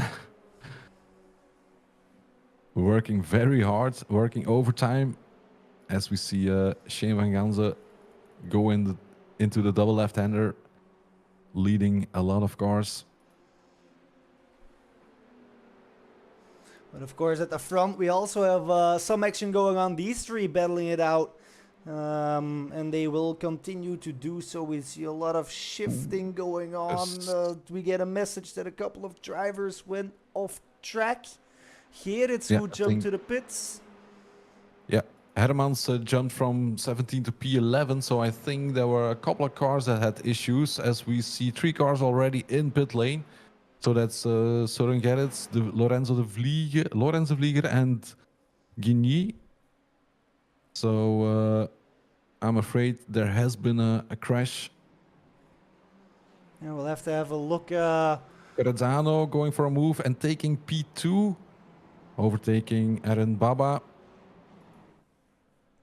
Again, Spa delivering. There's way too much action going on. We'll see when we have some time to look at the replay what happened there. I have it marked so I will not lose it, and we will be able to see it. Yeah.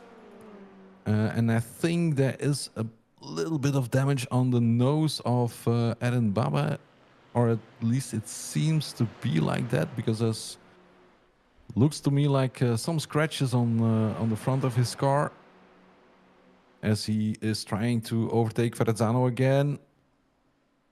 And according to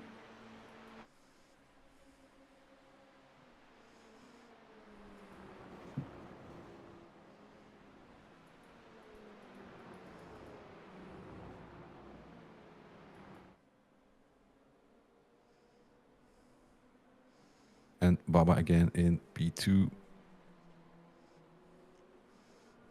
Yeah, no real big changes in the fields. We do have Kenny Hermans who fell back. Whoa, just listen to that sound of the car being punished like crazy. Let me turn up the sound a bit because it was still down from our interviews.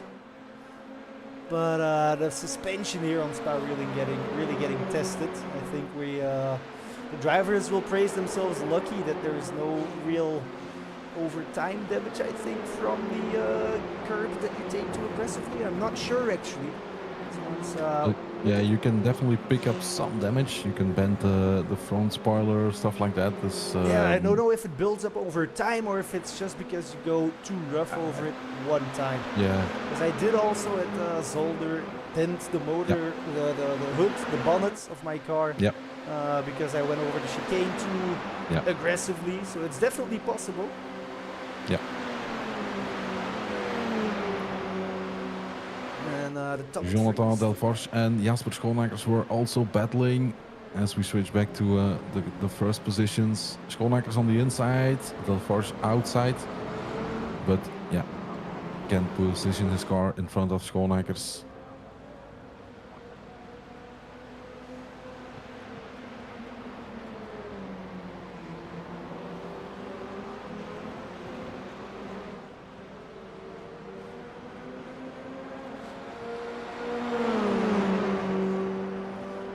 Maybe try to have a quick look at what happened the lap before. Oh, that's contact. And then everybody just no room for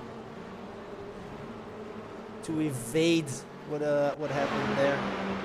Meanwhile, we cut back to a 3 wide for our top 3 towards the goal. Going for the lead, and he is able to pull it off. Yeah, cuts back in front of Baba. Peters has to tuck in behind Baba. So Verrazzano leading the race at the moment. And also Roobroek is getting, because I think he started P7, so he has made up some places as well. Yeah, he did indeed. And I guess he definitely wants to join that battle in front. Join the battle between Verrazzano, Baba and Peters, but they are already 4 seconds up ahead. So it's going to be tough to reel them back in.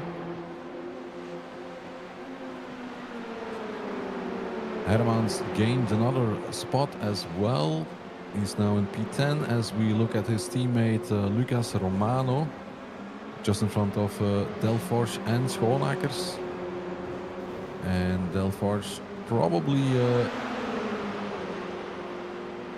trying or have a look and try to overtake Romano. Could become an attack in the bus stop. And same stuff is happening in front between Verrazzano, Baba and Peters. Verrazzano going defensive.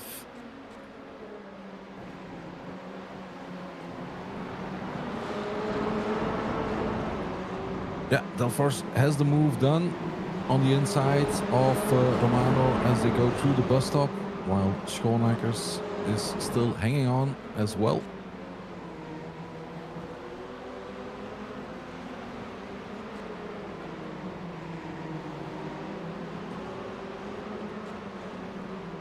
Delforge quite wide there, and that could have been an off track maybe.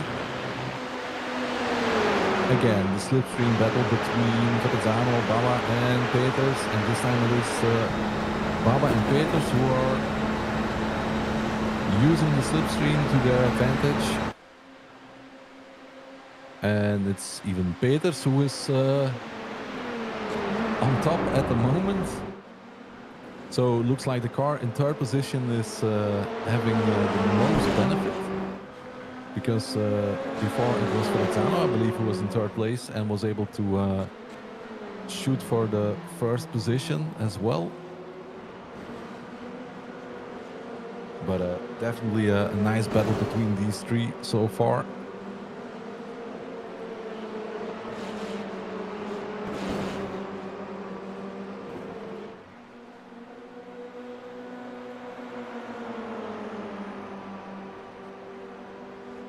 It's the same in AM all over again. We see these groups forming, and they just, because of the strength of the slipstream on Spa, they just stick together and they don't let go. Same we see here as well with Schoonmakers 2 tenths behind.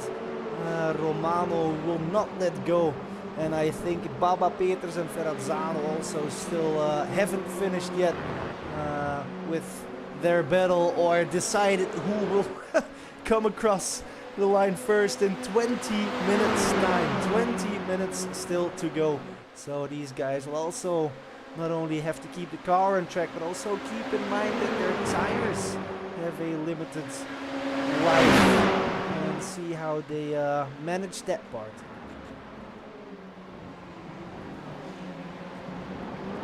Yeah, and they do have to remember there are no points for positions, so it's very important to have a solid result to get a nice grid spot, but don't risk it all in this race, not just yet. And I think Delforge is also pulling away from Romano and getting closer to Collin. And again, a new slipstream battle. This time we see Eden Baba in P3, so is this going to be an opportunity for him now to have a look at the first place, although he's maybe a little bit too far back just right now, as we see Verenzana closing in on Peters, and there is Baba.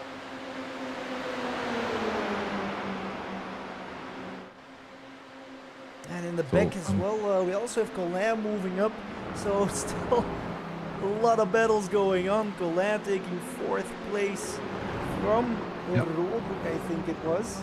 And Vince Peters also moving up towards P1 now. So again, a shuffle of our trains that we were just talking about. Yeah, and I think Delforge was also now right behind Rolbroek, so he closed the gap once he got past Romano. As we see, Schoonmakers also has passed Romano. And then we see Hermans in P9, so he's fighting back. Just was able to overtake Van Ganze.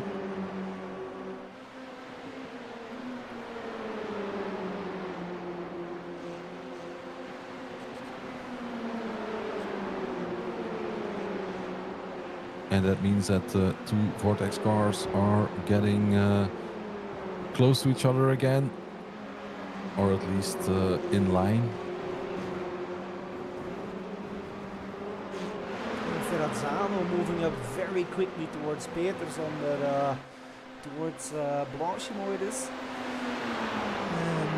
We'll see if he can make a move towards the bus stop, but also Rolbroek and Delforge, have a look at that.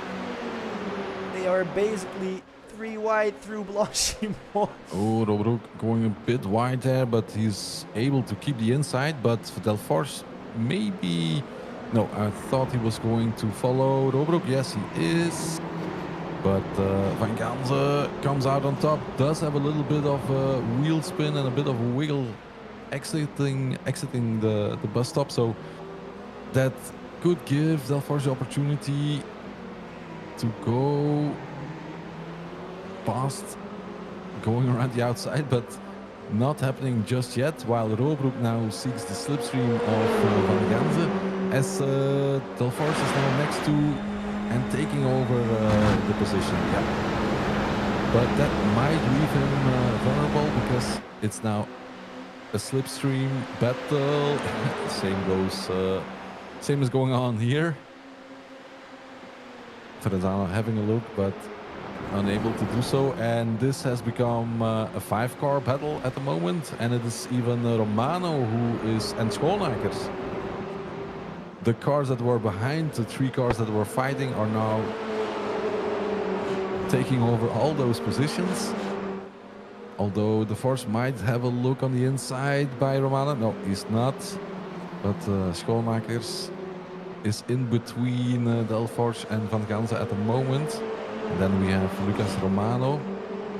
And if they keep, and if they keep battling, I think Hermans and Lorraes might catch up as well. Oh, bit of a bling there by Van Ganze. Hansen, I think I have to say. It's with an S.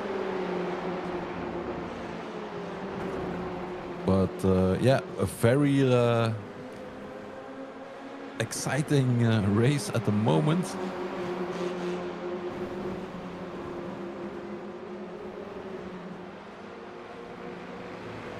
Yeah, and I think these guys will keep on going for the remainder of the 15 minutes. As long as they, you've already mentioned it before, Ronald, but it's worth saying again. There's no point in risking it all this race. Because of course, this is just to decide where you start, where the points will be divided. What is interesting here is that I think there were points for the fastest lap. So for the fastest lap, they can still work together a bit. And if we look at, we see Delphos. Somebody is dropping. Yeah, was that a spin or has there been some contact? Was unable to see that from that far back, but indeed he lost a lot of places suddenly. And that nose does seem scraped a bit, maybe. Yeah. Let's have a very quick look at what happened there. So he is on the inside probably. Oh, he turns into, Didn't expect there to be a car. Yeah, but a bit of a racing incident, I believe, as Verrazano takes over the lead again, and it is Baba in second place, while Vince Peters drops back to P3. Schoonmakers versus Van Gansen. And indeed, Hermans and Lores are also joining this battle.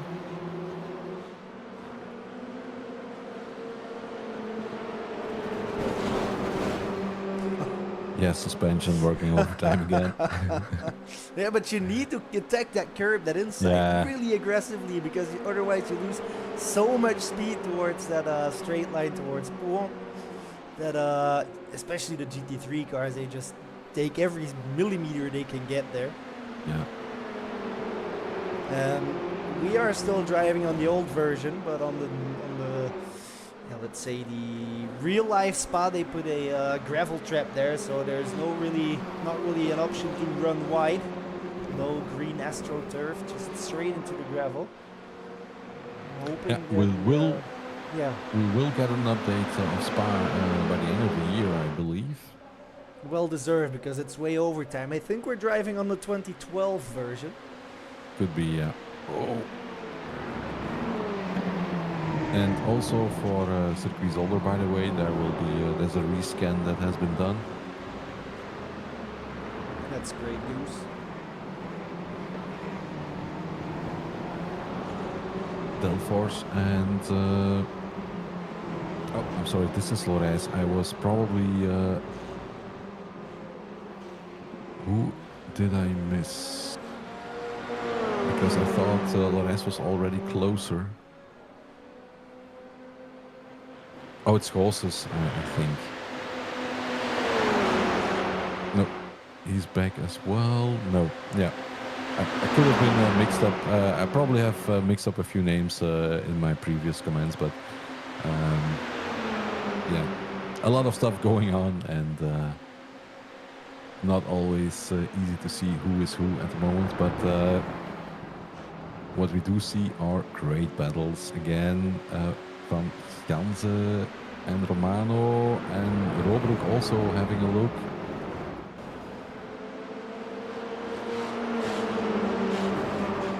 Oh yeah, and indeed it was Lores, so I was not mistaken. Lores is the second car of the Digitrax Racing team, I believe. Yeah, there he is. So, oh, they all go wide there, but that could be an off track. You can go a bit wider than before because they have loosened the amount of off track you can use, but still there is an off track, and they have to think about that as well, because 10 incident points will give you a drive through. Vince Peters went off track. I did get a note, but he is still driving. Let's have a quick look what happened there. Probably also an off track. Yeah, just a bit wide. So that's also... Yeah, but I think it's not registered. It's the timing is calling it an off track, but in iRacing, in the official, it's not an off track. They also have you have a bit more room for error there at the moment. Schoonmakers now being attacked by Hermans, who is on the outside.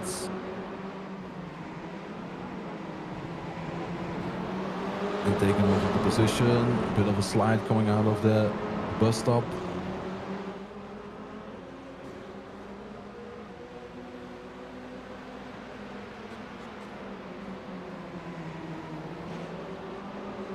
They're crawling in single file through that corner, but let's not underestimate how close these guys are driving right now. I'm talking about close. We have another slipstream battle going on. Yep. What else? And it's Aaron Baba leading the battle, the slipstream train at the moment, but that's not the position you want to be in. As you can see, Verenzana taking over P1.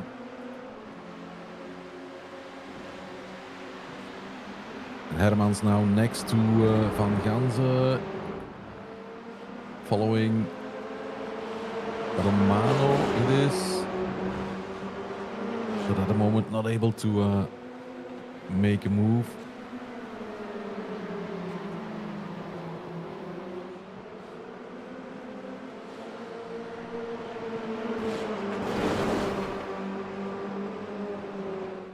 Schoonmakers again quite wide there.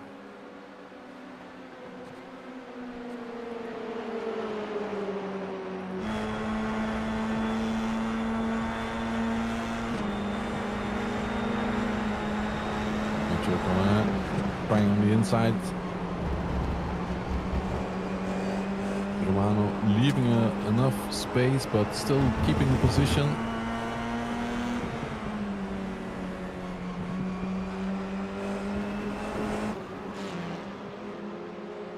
Baba really close right now. Verenzano as well, trying to take the outside of Blanchimont.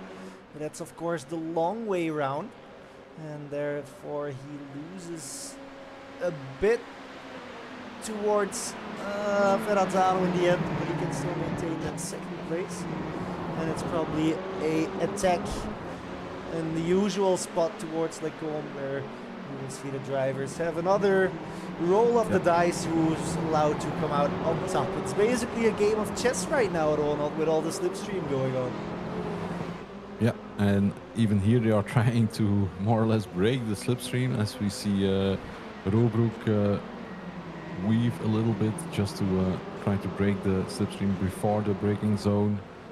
And then it's again Romano, Collin, Hermans and Schoonmakers. Okay, now it's Vince Peters, who is the third car. And that's going to be a pretty wide into the braking zone, I think. You saw Peters lift there? I heard him he, lift a bit. He held back. So, did we get a change? Because there's 3 position changes there, but no, it's too much going on at the same time. Yeah. Yeah. Romano was able to pass Collin, but that was already done before. Maybe having a look while Hermans is trying to go around the outside. That could become the inside if he's next to Collin. Oh. Difficult corner to overtake there. No, not. I think he even lost the position now to Schoonmakers. Yeah, Schoonmakers went past Hermans there for P7. And Verenzano has just passed Baba for the lead in a spot that we haven't seen them switch around yet. I think that was towards it's Piff Puff? Probably in the Piff Puff. Yeah, it used to call it Piff Puff. I believe they call it, it's a different name now, but it used to be the Piff Puff. Oh, Baba already trying to put a score next to Verenzano.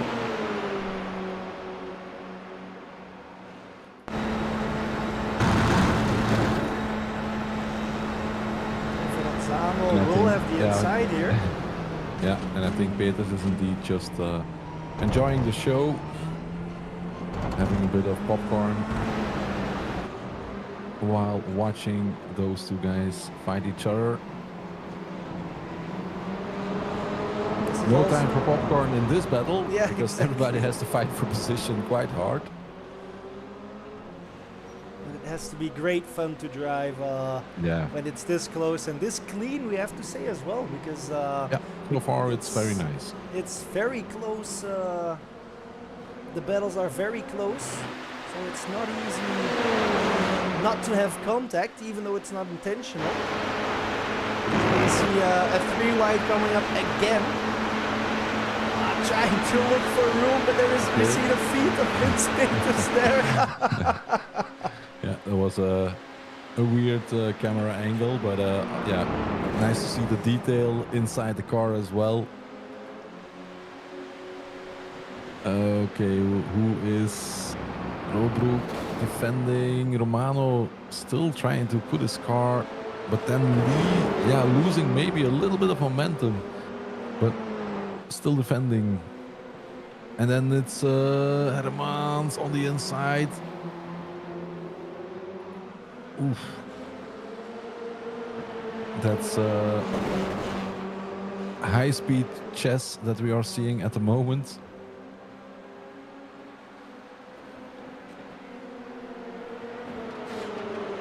And that's something that's so difficult in such a train. If you are in a car, like 5-6 car battle, if you go for a move but you can't complete the move, as Hermans does complete the move now on Schoonmakers, but if you can't make the move, then the risk is so high to lose about 2-3 places just like that immediately. If you can't pull off your own attack, then you're probably being run over by the cars that are behind you. Baba again on the inside, and Peters is now joining the battle a bit closer. On the inside there for a bit, but nails out and stays in that 3rd place, and indeed it's already white flag. Yes, indeed. We didn't even think about that one. Oh, this is a sprint towards Lassours, and it is Hermans on the inside, I believe. Yeah. So he's probably going to be able to take that position, moving up to P4. But that could leave him vulnerable on the Campbell Straight.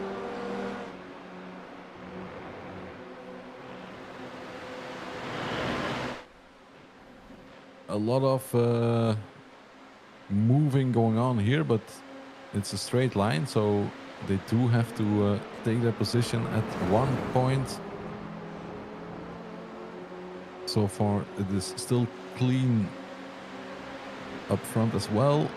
Robru, oh, that's 3 wide. Yeah, that's never gonna work. Yeah, that was unfortunate, but yeah, the we pressure already mentioned. The pressure was mounting at Ronald. It's the final lap, so they are starting to take. Wide. Yeah, they are starting to take risks. They want to keep that position, and that means that Van Jansen and Romano drop out completely. They have to jump to pits, and that has caused quite a shuffle there. Yeah. Now, I think we can quickly have a look what happened there.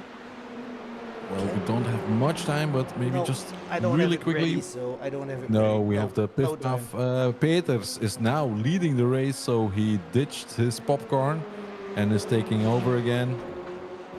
As Verrazano is in 2nd place, and Baba is following very closely. But I think it's going to be hard to go for a move as long as Verrazano has the slipstream of Peters. I don't think that Baba can get close. Verrazano going for the inside. Where is Peters? Oh, he keeps the inside as well. But then Baba comes And through. Baba will outbrake. is there. Oh, very well driven. Yeah. And a bit of rubbing his racing son. And that's P2 for Baba and Verrazano in 3rd place. And Schoonmak is at, Colin is already, taking the flag as well. And the sprint between Hermans and Another photo Lorenz finish. was, yeah, We've had plenty of photo finishes. it was very close indeed. As you look at the gap between Robroek and Schoonakers, that's also very, very small. Between Hermans and Lorenz is also very small. And then in P10 we have Jonathan Delforge and Gilles Philippaerts heading towards finish line as well.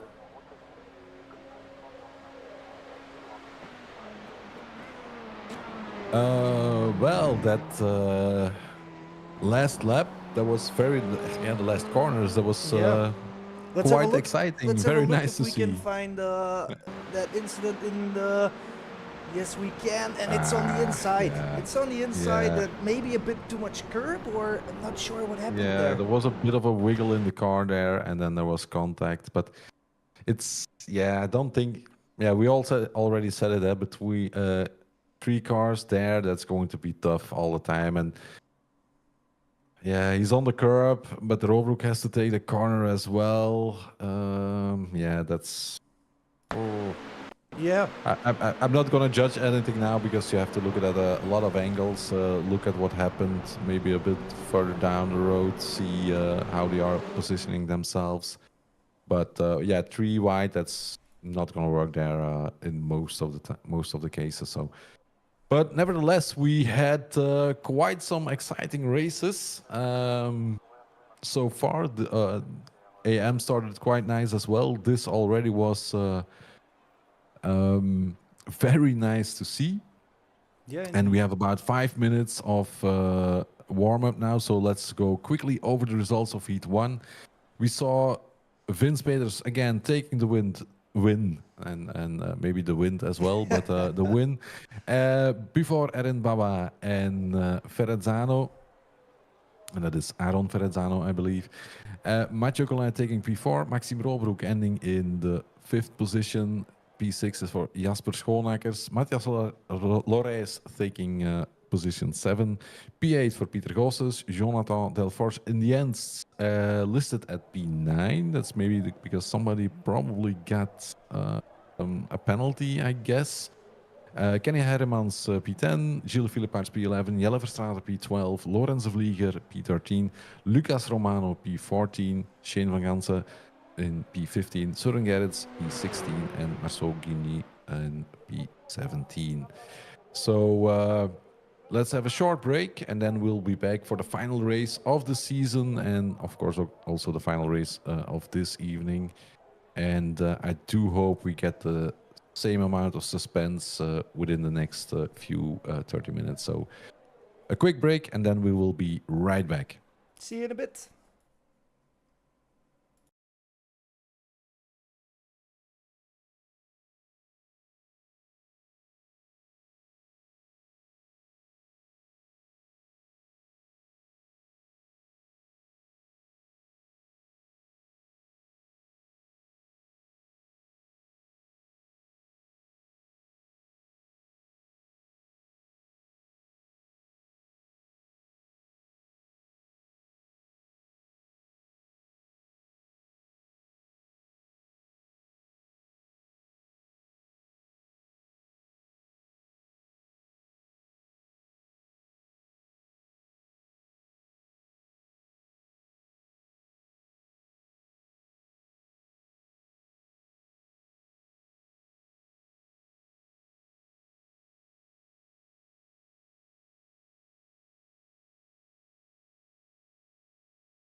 Welcome back again, and we are getting ready for the final race of the evening, the final race of the Belgian F4 Championship. And yeah, I can only say I'm looking forward to this one. I do hope we get as much suspense as we had last race, and maybe fewer incidents. Although there were no major pileups, we did lose a few cars because of a car spinning. But in the end, the racing was so close and very nice to see. So I'm again joined by Thomas. So welcome back, Thomas. Thank you, thank you. So, yeah, looking forward, we have Vince Peter starting on pole after playing it very smart. Baba taking P2, Verrazzano P3, then Colin, Robroek, Schooneckers, Laurijs, Goossens, Delforge, Hermans, Philippaars, and Verstraeten to complete our first row. Let me see if I can pull up the second one. Yes, I can. We still have De Vlieger and Romano will make our field complete. Now we are just counting down. Have a look at the grid, because I do think we are about to get the lights on. Yep.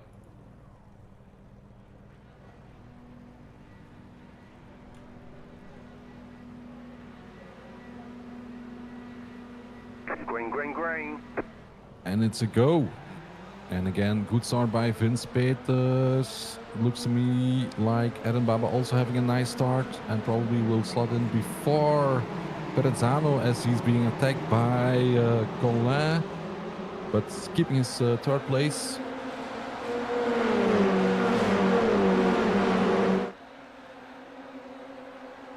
And it's already close to each other.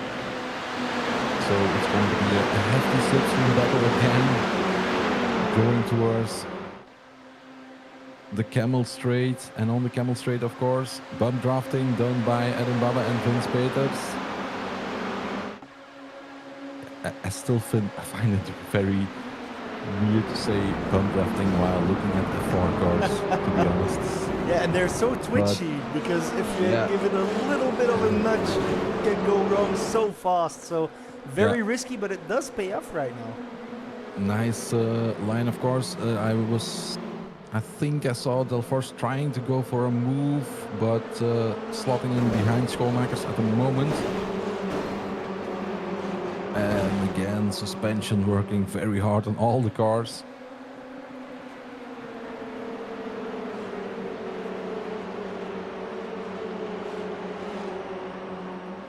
And so far we have a clean start. Guinea did not take the start, unfortunately. Vince Peters managing to get quite a gap, actually. I'm curious to see what happened there. Maybe Baba with a bit of a mistake. Yeah, but Peters was on the edge there as well, coming out of that corner. And I just think it's the paint job itself, actually. There's no damage on the car of Baba. It's just a paint job. As Verrazzano is again in P3, close to Adam Baba.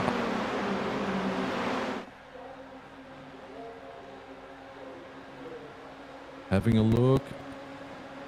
And Baba opening the door, not risking anything at this stage of the race. He knows he's got the speed to keep up with Verrazzano and Peters. And it's quite hectic midfield, but everybody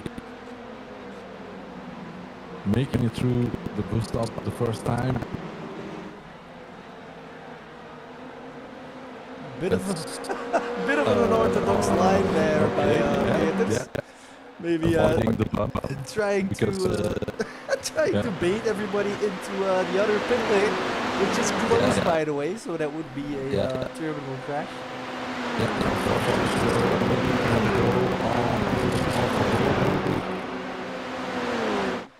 And then he's making a move. And then making the mistake already. That is good Virgin.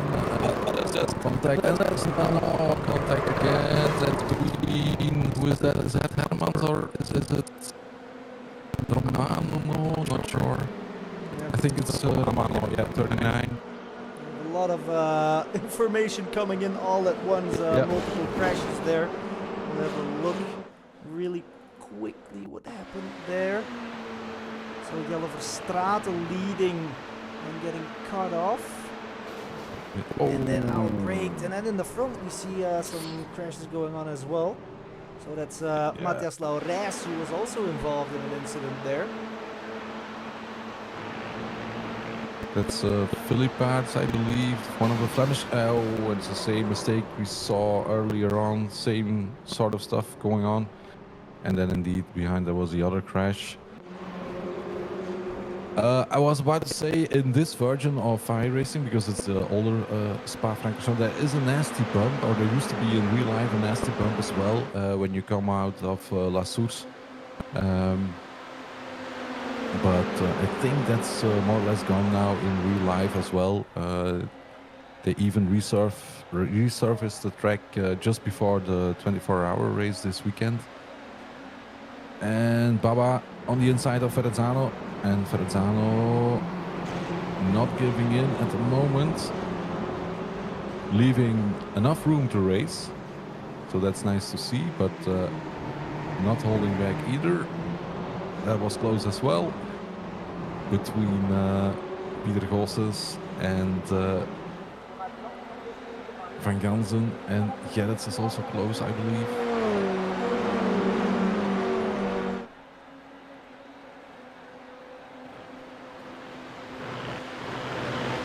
So we have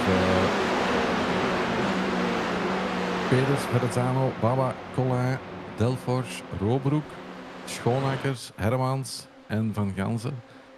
And I do think these will come together, I hope in a good way. So far so good. It would be sad that we would see multiple incidents in that corner, but we've already discussed this multiple times, Laurent, but we will repeat it again. It is a game of chess at this point. You don't want to be first because you will lose that position. But you do get the lesser chance of an incident because you have that clean air in front. So it's very difficult. Of course, having a look. Yeah, indeed. Delforge having a look, trying to overtake Erin Baba, while Collin moved up to P3, by the way.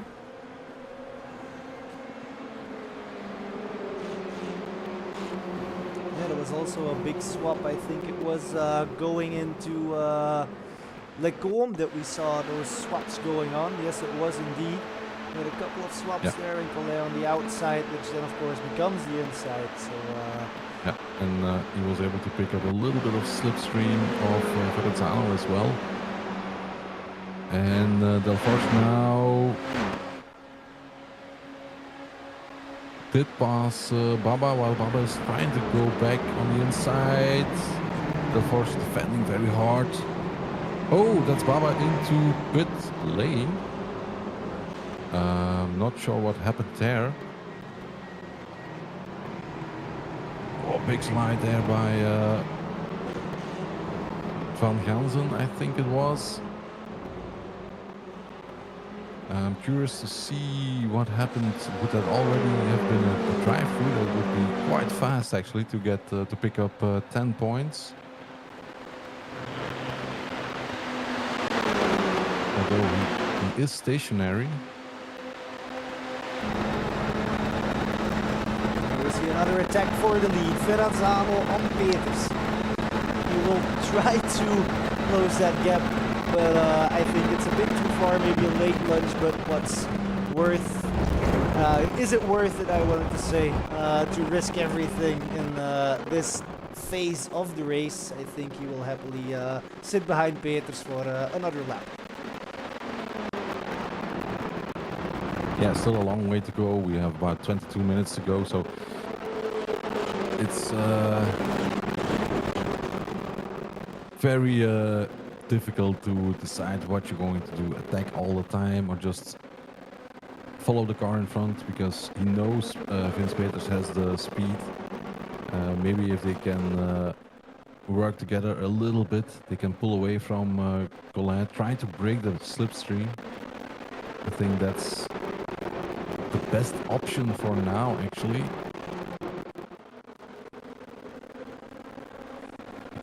Because if they start battling, Colin joins in, then the chances are Delforge, Robroek, Hermans will also get closer. Yeah, you see indeed that gap getting bigger between Verrazzano and Colin. Although it's not much, it is getting a bit bigger. And behind Colin, it's same story. He's also pulling a gap towards Delforge. Maybe he's even out of the slipstream, so that's great news for them. Yeah, I think Colin can attach his car to the train of 2 cars in front, and maybe with 3 cars he can try to pull away. Eren Baba is still in... No, is he driving? No, I think he parked his car. Not sure why actually, but hopefully we will get some information on that later on, because he was doing very nice. Verrazzano on the back of Peters.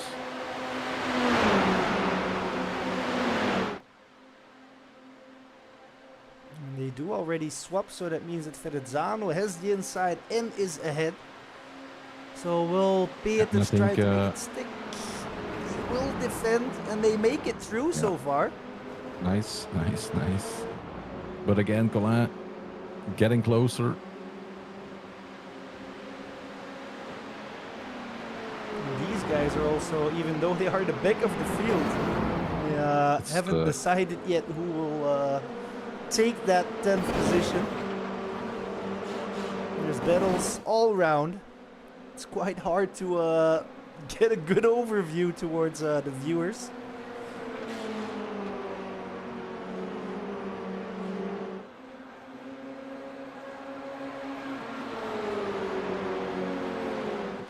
And we did get a notification that the microphone is weird again, Ronald. I'm not sure what you did last time, but it fixed it, so maybe we I will try again. Yeah. No problem. As we watch Peters, Verrazzano and Colin chasing each other towards the bus stop. Also Robroek very close on Delforge. I already said it would be good in this stage to work together to try and close that gap towards the first 3, being Peters, Verrazzano and Colin, although they are fighting as well the whole time all around the track. So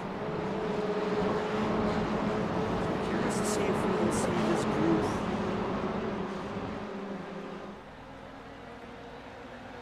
catch up, and we get one big 7-car battle, I think it is, for the lead. But right now that gap is not really getting smaller, I think, between Colin and Delforge. So I'm just going to check if the sound is okay again.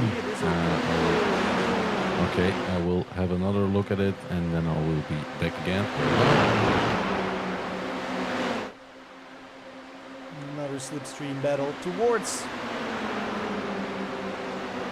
Lecombe.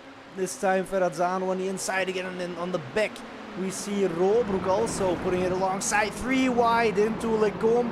We already saw that end poorly, but this time they managed to make it stick.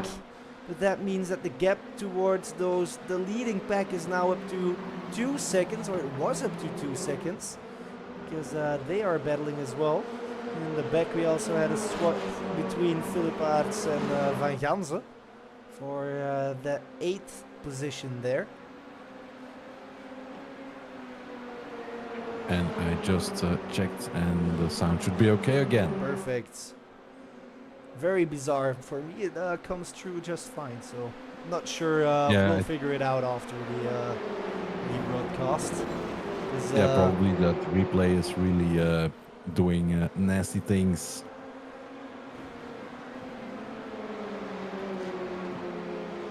Because I need you here for all the action that's happening on track.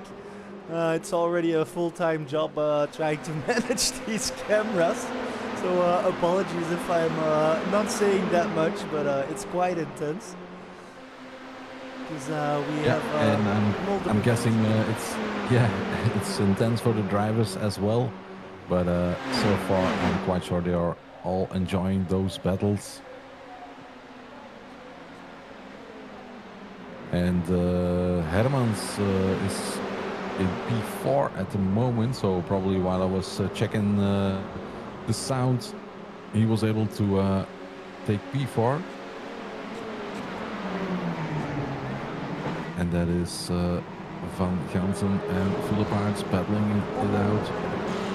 De Vlieger and Gerrits and Lores and Goossens. And Goossens, that's the way I should say it. Verrazzano in the lead now, and now it's Peter's time. Oh, Peter's close. Now it's Peter's turn to attack. He's already alongside. Yeah, and he forced his way towards the inside actually now. But don't forget Colin, because we saw it a few times before, that the car in third position sometimes has the best advantage or the greatest advantage. As Delforge is now back in front of Hermans. And a great battle between... Yeah, everybody actually... I was curious which name was going to come, because you can name the whole field and there's a battle going on. It's insane. Everybody is just racing very hard, and it's nice to see the battle between this is De Vlieger, Gerrits, Lores and Goossens as well. Very wide. I think we've already had plenty of off tracks for these guys. They have to start being careful because we're only halfway. And I think for most of the off-track zones, it's once the middle point of the car passes the end of the curb that you get an off-track. So curious to see how that evolves. We have a crash by Laurès. Oh. Laurès, I should say, sorry. We'll have a look when we have a chance, but meanwhile we have Hermans back in front of Delforge.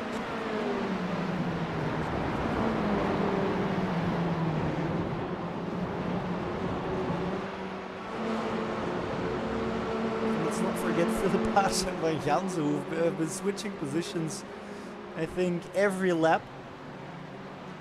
Oh, is that... Yeah, he was trying to go for the cutback. I was afraid he was going into pit lane, actually. But I think he was trying to set up a move, more of an undercut move. Now another attempt for Verrazzano on Peters. Will Peters keep the inside here? Looks like he opens the door for now. Or is it bump drafting? Hard to see from this angle. At the moment it's still bump drafting, yeah. And Delforge in front of Hermans again.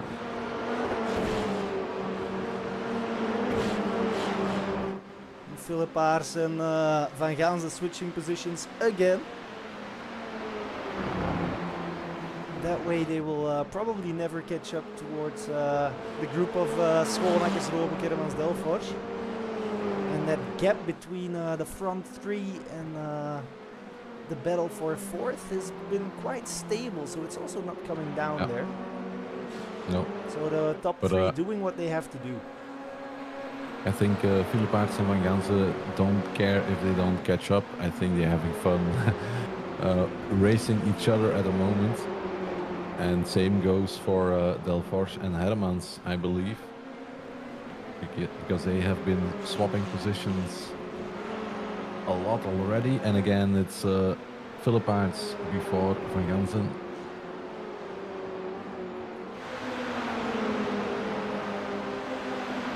Delforge and Hermans in the back there are very close. Taking the inside of Banshimo Hermans. We will see him go past momentarily because he has the inside and he even puts takes his the car in position. front. That's a ballsy move, but that way he's preventing Delforge going for the inside, of course. I'm quite sure it probably looked very scary from the point of view of Delforge, seeing a car moving just in front of you, coming out of that fast corner. But yeah, great way to defend the position there by Hermans. Although it's Delforge who is back in front.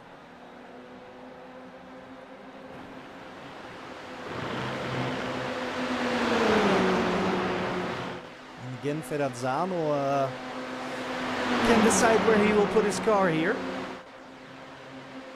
Yeah, and although they are fighting, Colin is staying close to them, but he's not really joining the fight. Maybe he's just waiting. That's possible as well. As now Delforge and Hermans are close to each other again. Hermans now overtaking Delforge again.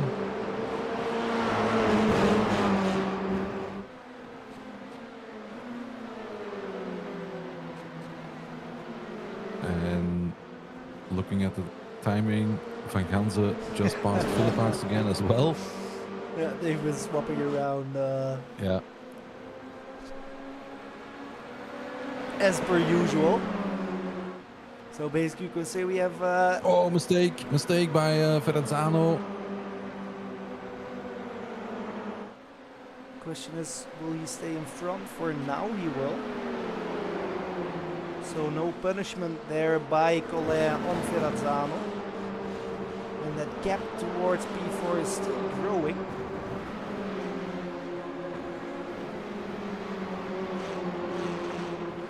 Yeah, because they P4, P5, 6 and 7 they have been fighting. Mostly for P4 and P5, Hermans and Delforge. Robert and Schoonmakers have just been watching the show. But that means that they're not focused on getting closer to Colin again at the moment.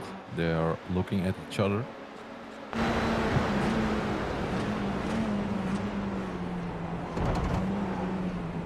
Although they still see them up ahead, they're not that far off.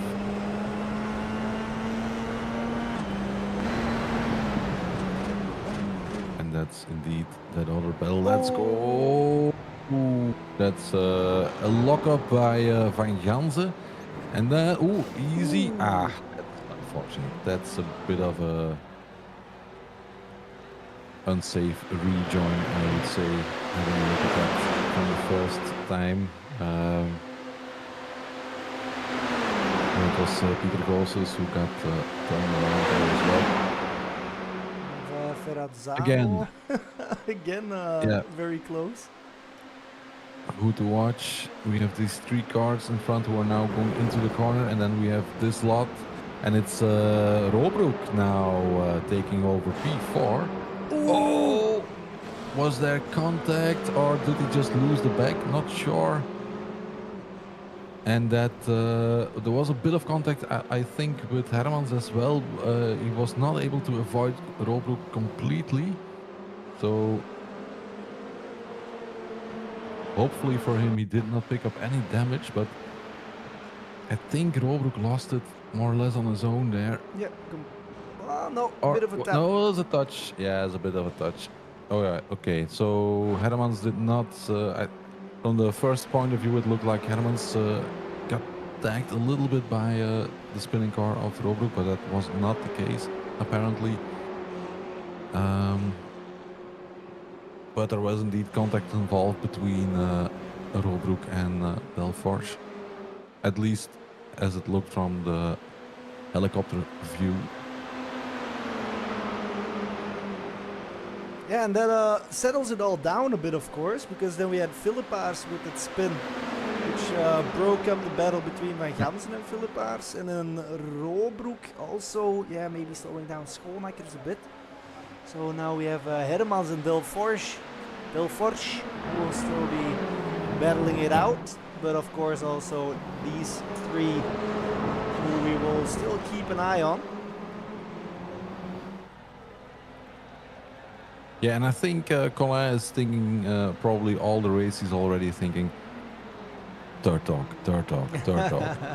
because it's third dog that gets the bone. But the two dogs in front are not the least, so I wouldn't bet on that just yet. Yeah, if they tangle now, Vince and Verrazzano, then Colin is the big victory here. He will be he the could one. become the Russell. Yeah, he could become the Russell of the evening. And then he could become like, but he's not calling Jack. Otherwise, he could have been a Jack Russell winning the race. The third dog getting the bone. But indeed, if they touch each other and it goes all wrong for them, then he will pick up the pieces. As Hermans again goes by Delforge. Although. They did the swap around, so they swapped positions and then they swapped again. Yeah, I have to come back to what I said before, because I thought that the scratches on the nose of the car of Aaron Baba was maybe some effect on the paint job, but I just saw the same actually on the car of Delforge, so it's probably from the bum drafting, I guess. Because if you look at the nose, it's more or less the same thing that happened there. Or those stickers, I'm not sure. No, that's scratches from bum drafting. And maybe from the contact with Robert, that's also possible. But that's definitely a bit of a wounded nose.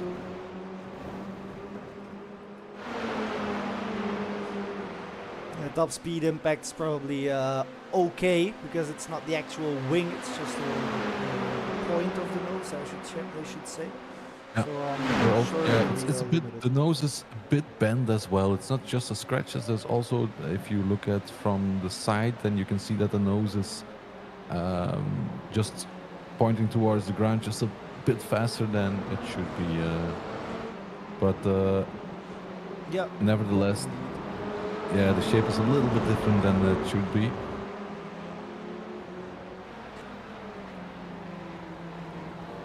And here we go again for another round of drafting, but I think they got the message, because they made the gap toward Delforge much larger, and we haven't really seen any passing attempts between them either. I think maybe Verrazzano has learned from Peters what he did in our final lap of the... and that's Colin jumping, having some connection issues. And then in the back it's now Schoonakers taking over the positions of Hermans and Delforge.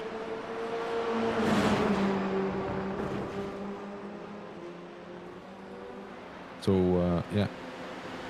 Philip has found a new sparring buddy. New buddy. Who you will try battle with. Yeah. And I do think if Peters and Verrazzano cross the line, we could see the white flag maybe, or just not yet. So it's going to be... I think it's going to be tight, I think. 1 minute. I think around 28:30 he will start waving the white flag. So they have a minute to go before they... Yeah, it's going to be still... It could be close. We'll have to see what will happen. The question is, what's the implication on fuel if they just barely miss the flag? Has everybody been safe, or is it a fixed fuel setup? It's an open setup, so you can adjust everything. You can just adjust fuel, downforce, whatever you like. And Herman's trying to fight back, putting his car alongside the car of Schoonakers, but also Delforge is following. And it's Delforge going for the inside maybe? No, he is too far back to make a move. And let's have a look if we can see, is there a white flag? Yes, there it is. So that means that we are in the last round, and it's Verrazzano that's taking over. And it looked to me that Peters was going very wide there. For some reason, was there a late move by completely outbraked. Verrazzano? Oh, and wait, Oh, whoa, he no. outbraked himself. Did he? Or is this the tactical stuff we've been seeing? Because now Vince Peters will have massive Maybe he just overspeed opened towards the door. Verrazzano. Yeah. And he has the advantage. Oh, to the grass. Luckily, no major consequences there, but that means that it's Peters and Collin who will be battling it out. Collin on the inside. Collin will probably Peters has back got out. the move done. Yeah, that was well spotted by you, Thomas. Indeed, I think, like you said, he just opened the door and said, okay, have a go. And I will take a gamble and go for the slipstream. And now Verrazzano has a very difficult job to do, so basically we still have the Beef Puff with an opportunity, maybe, if he has a good exit on Pouon. And then another option towards Blanchimont or in the bus stop chicane, but this definitely won't be an easy task for Verrazzano. Well played by Peters. And he has to watch Collin as well.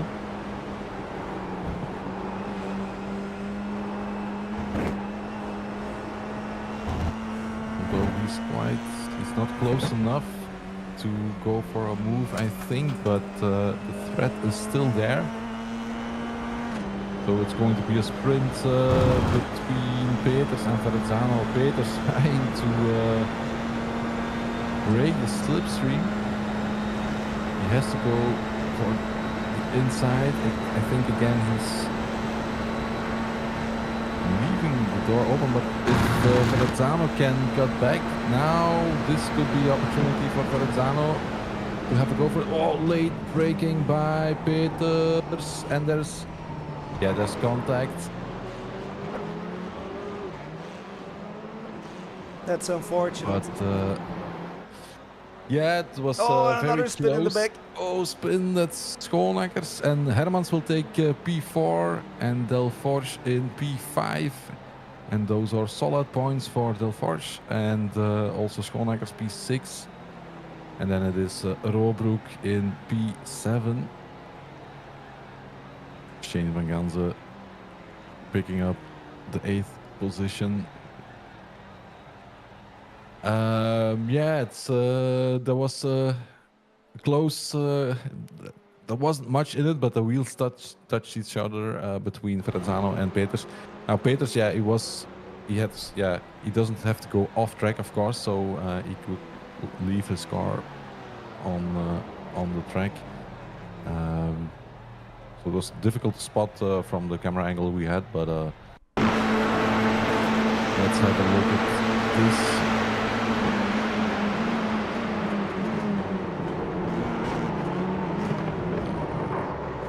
It's hard to tell whether... Yeah, I think it's a bit of a racing incident, first sight, but it's always difficult to say that from. It might even be a bit of netco because the car jumped. Yeah, there was a bit of but.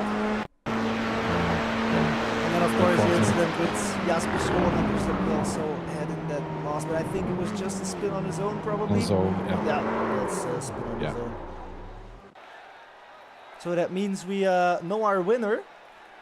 Yeah, indeed. So let's have. But I think, do we still have cars on track? Yes, we do. And the camera's on scenic, so my bad on that one. We have Jelle Verstraeten coming in 13th position. And then Goossens will probably be making his way through Blanchimont towards the bus stop chicane. Here he is. And he will take... he was a victim of the rejoined by Philippites, I believe.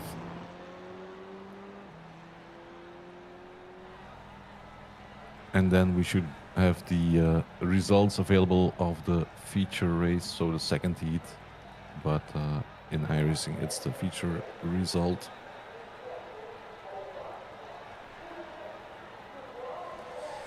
I would say be my guest. There we have Thomas. it. We have Vince Peters with that 200 IQ move coming out of La Source, letting past Ferrazzano, which sees him take the win. And then Colin takes P2. Hermans secures a podium because of that incident with Ferrazzano, who also has a penalty, I think, because he dropped very, very far. And then Delfors going for P4. Schoonmakers P5, Maxime Robroek P6, Shane van Gansen P7, Gerrits P8, and then Ferrazzano, who dropped down probably because of that penalty. Philip Aerts will complete our top 10 following followed by De Vlieger, I should say. Then we have Laurens, Verstraeten, Goossens, and Baba, who gave this forfeit unclear to us why, but maybe we'll get an explanation later. Romano and Guinea also not finishing the race.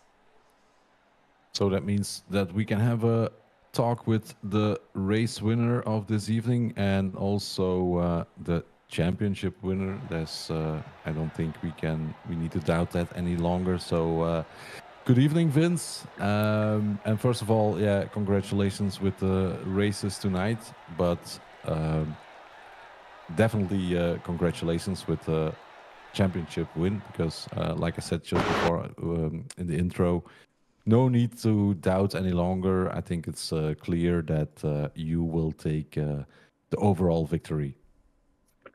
Hi, good evening, Ronald. Yeah, this was an exciting race to finish off the championship. Yeah, I definitely had to fight it for this time, but the draft is like 1 second on this track per lap, so it kept us together. And then last lap was about surviving. Was a lot of fun. Yeah, indeed. Racing in the two heats, by the way, were very nice to see. The first heat between yourself and Aaron Baba, and then Ferrazzano as well. We enjoyed that one a lot. Also in the second race, although I think there was maybe mid-race, the fighting was a little less brutal than before. Everybody was more waiting and maybe managing incident points as well, because I know it's quite a tight limit, but that could be as well. Yeah, the thing is also Kenny got to 4th place, and I know Kenny has quite some good pace sometimes, so I just wanted to stay ahead and make clear to Aaron that he shouldn't fight, because on pace I think I definitely was the fastest. So I kept ahead and just made a gap to P4 Kenny, and then that was the smartest thing to do, I think. Yeah, and it was Colin who could stay close to you, but he couldn't really join the fight actually. He was able to stay close to you. He was definitely hoping for a chance, I think, at the end, but then we picked up the pace by the end for sure. Yeah, but in the end, second race, we just saw a glimpse of it. There was the smallest of contacts between the wheels, and then it was Ferrazzano who was a little bit airborne. Yep. But I think... Yeah, the car is very fragile for like tire-on-tire contact. One of the cars will explode. Sometimes it can work, but sometimes it doesn't, because we have seen in the AM races sometimes a bit of wheel banging as well, and some people get away with it. And if you're unlucky, then it's just you just get airborne. Yep. But nevertheless, we enjoyed the racing a lot. I guess you did as well, and I'm quite sure, even though Ferrazzano had that issue at the end of the race, I still think that he enjoyed the race as well, probably. So yes, thank you for putting up a great show. And like I said, after the AM races, we will fix the standings and update the standings as quickly as possible within the next few days, and then we will inform you about the details and everything that's needed. So congratulations, and we will get in touch very soon. All right, thanks. Are there any people you would like to thank?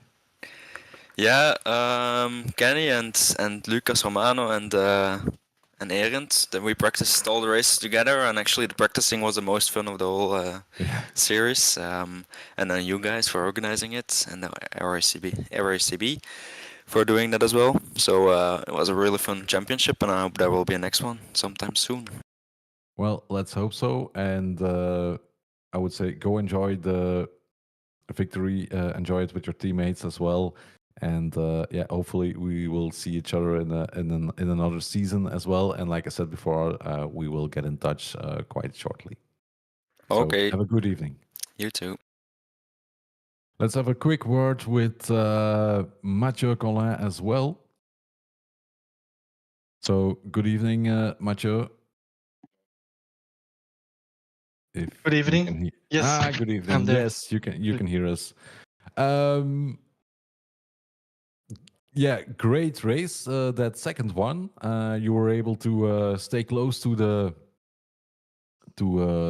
top two, and in the end, I think you did take P2 because of the issue between Peters and Verrazzano. So I'm quite sure you are very happy with the result of that race. Yeah, absolutely. I think we're all waiting just for the last lap Yeah. because the toe you have so much toe, and Yeah. I think just in the Camel Straight, the first big straight, I think I had a hot moment when I needed to go on the grass. Yeah. So to Ferrazzano, you always need to leave a space. No, Yes, indeed. no. It was a hot moment. No, but Yeah. in the end, I just I was kind of hoping on something had to happen like that because to be honest, I hadn't the pace to challenge both of them. If I wouldn't have the toe. Yeah. So yeah, it was the best that could happen. Yeah, we saw that you could hang on, but indeed you couldn't really get into the fight because they were just a little bit faster, not much, but yeah, you really, especially with the toe, you really have to have an advantage. Otherwise, it's very hard to overtake. But it was good that you could hang on to that third position for a very long time, and then in the end could take away P2. Yeah, I think even though indeed they at the end there was a contact, but if you look at the both of the races and how close the racing was, I think it was all in all quite clean. And yes, you have to leave it a space, as it's Alonso who said that, I believe. But the way you guys raced and how close it was sometimes, it was still very. Most of the time, it was very clean and very nice to watch. By the way, we really enjoyed the racing. Yeah, no, me too, absolutely, too. Then, are there any people you would like to thank? Yes. So first of all, the sport girls. I would like to thank them. My two best friends, also, and then of course my girlfriend. Those are the people I would like to thank. I think and my uncle. Don't forget him. My uncle Christian Collin. Yes. Also, big thank you to him. He drove a bit earlier, and I think he had a lot of fun as well. Because I think he finished before even. Yeah, he was in a nice battle, both in race 1 as in race 2 as well. So indeed, he must have enjoyed that race as well. Mathieu, thank you very much for joining the season. Congratulations with this result in the second race, and yeah, hopefully we will see you again somewhere in another race online. So have a good evening and enjoy. Thank you. Bye-bye. Goodbye. And I think we can end the broadcast now, Thomas. Yes, indeed. What an evening, Ronald. One of the more eventful races I've ever seen. So great stuff by everybody all around, I think. Yeah, I really want to thank the drivers that stuck with us till the end. Those are the ones that keep pushing and keep moving forward, and that's such an important thing to have as a racing driver, is just to keep moving on and keep pushing all the time. And the racing was really, really, really nice. So a big thank you to everybody that joined. Also in the previous races, I know sometimes life can come in between and you cannot always join. So definitely a big thank you to all the drivers, because they really made a great show. And of course, thank you to Thomas for joining this evening and for providing the stream and the commentating and all that camera stuff that you had to do. So a big thank you to you as well. And we will see each other on another broadcast, I guess. Exactly. Thank you all for watching, and have a great night, and congratulations to our winners.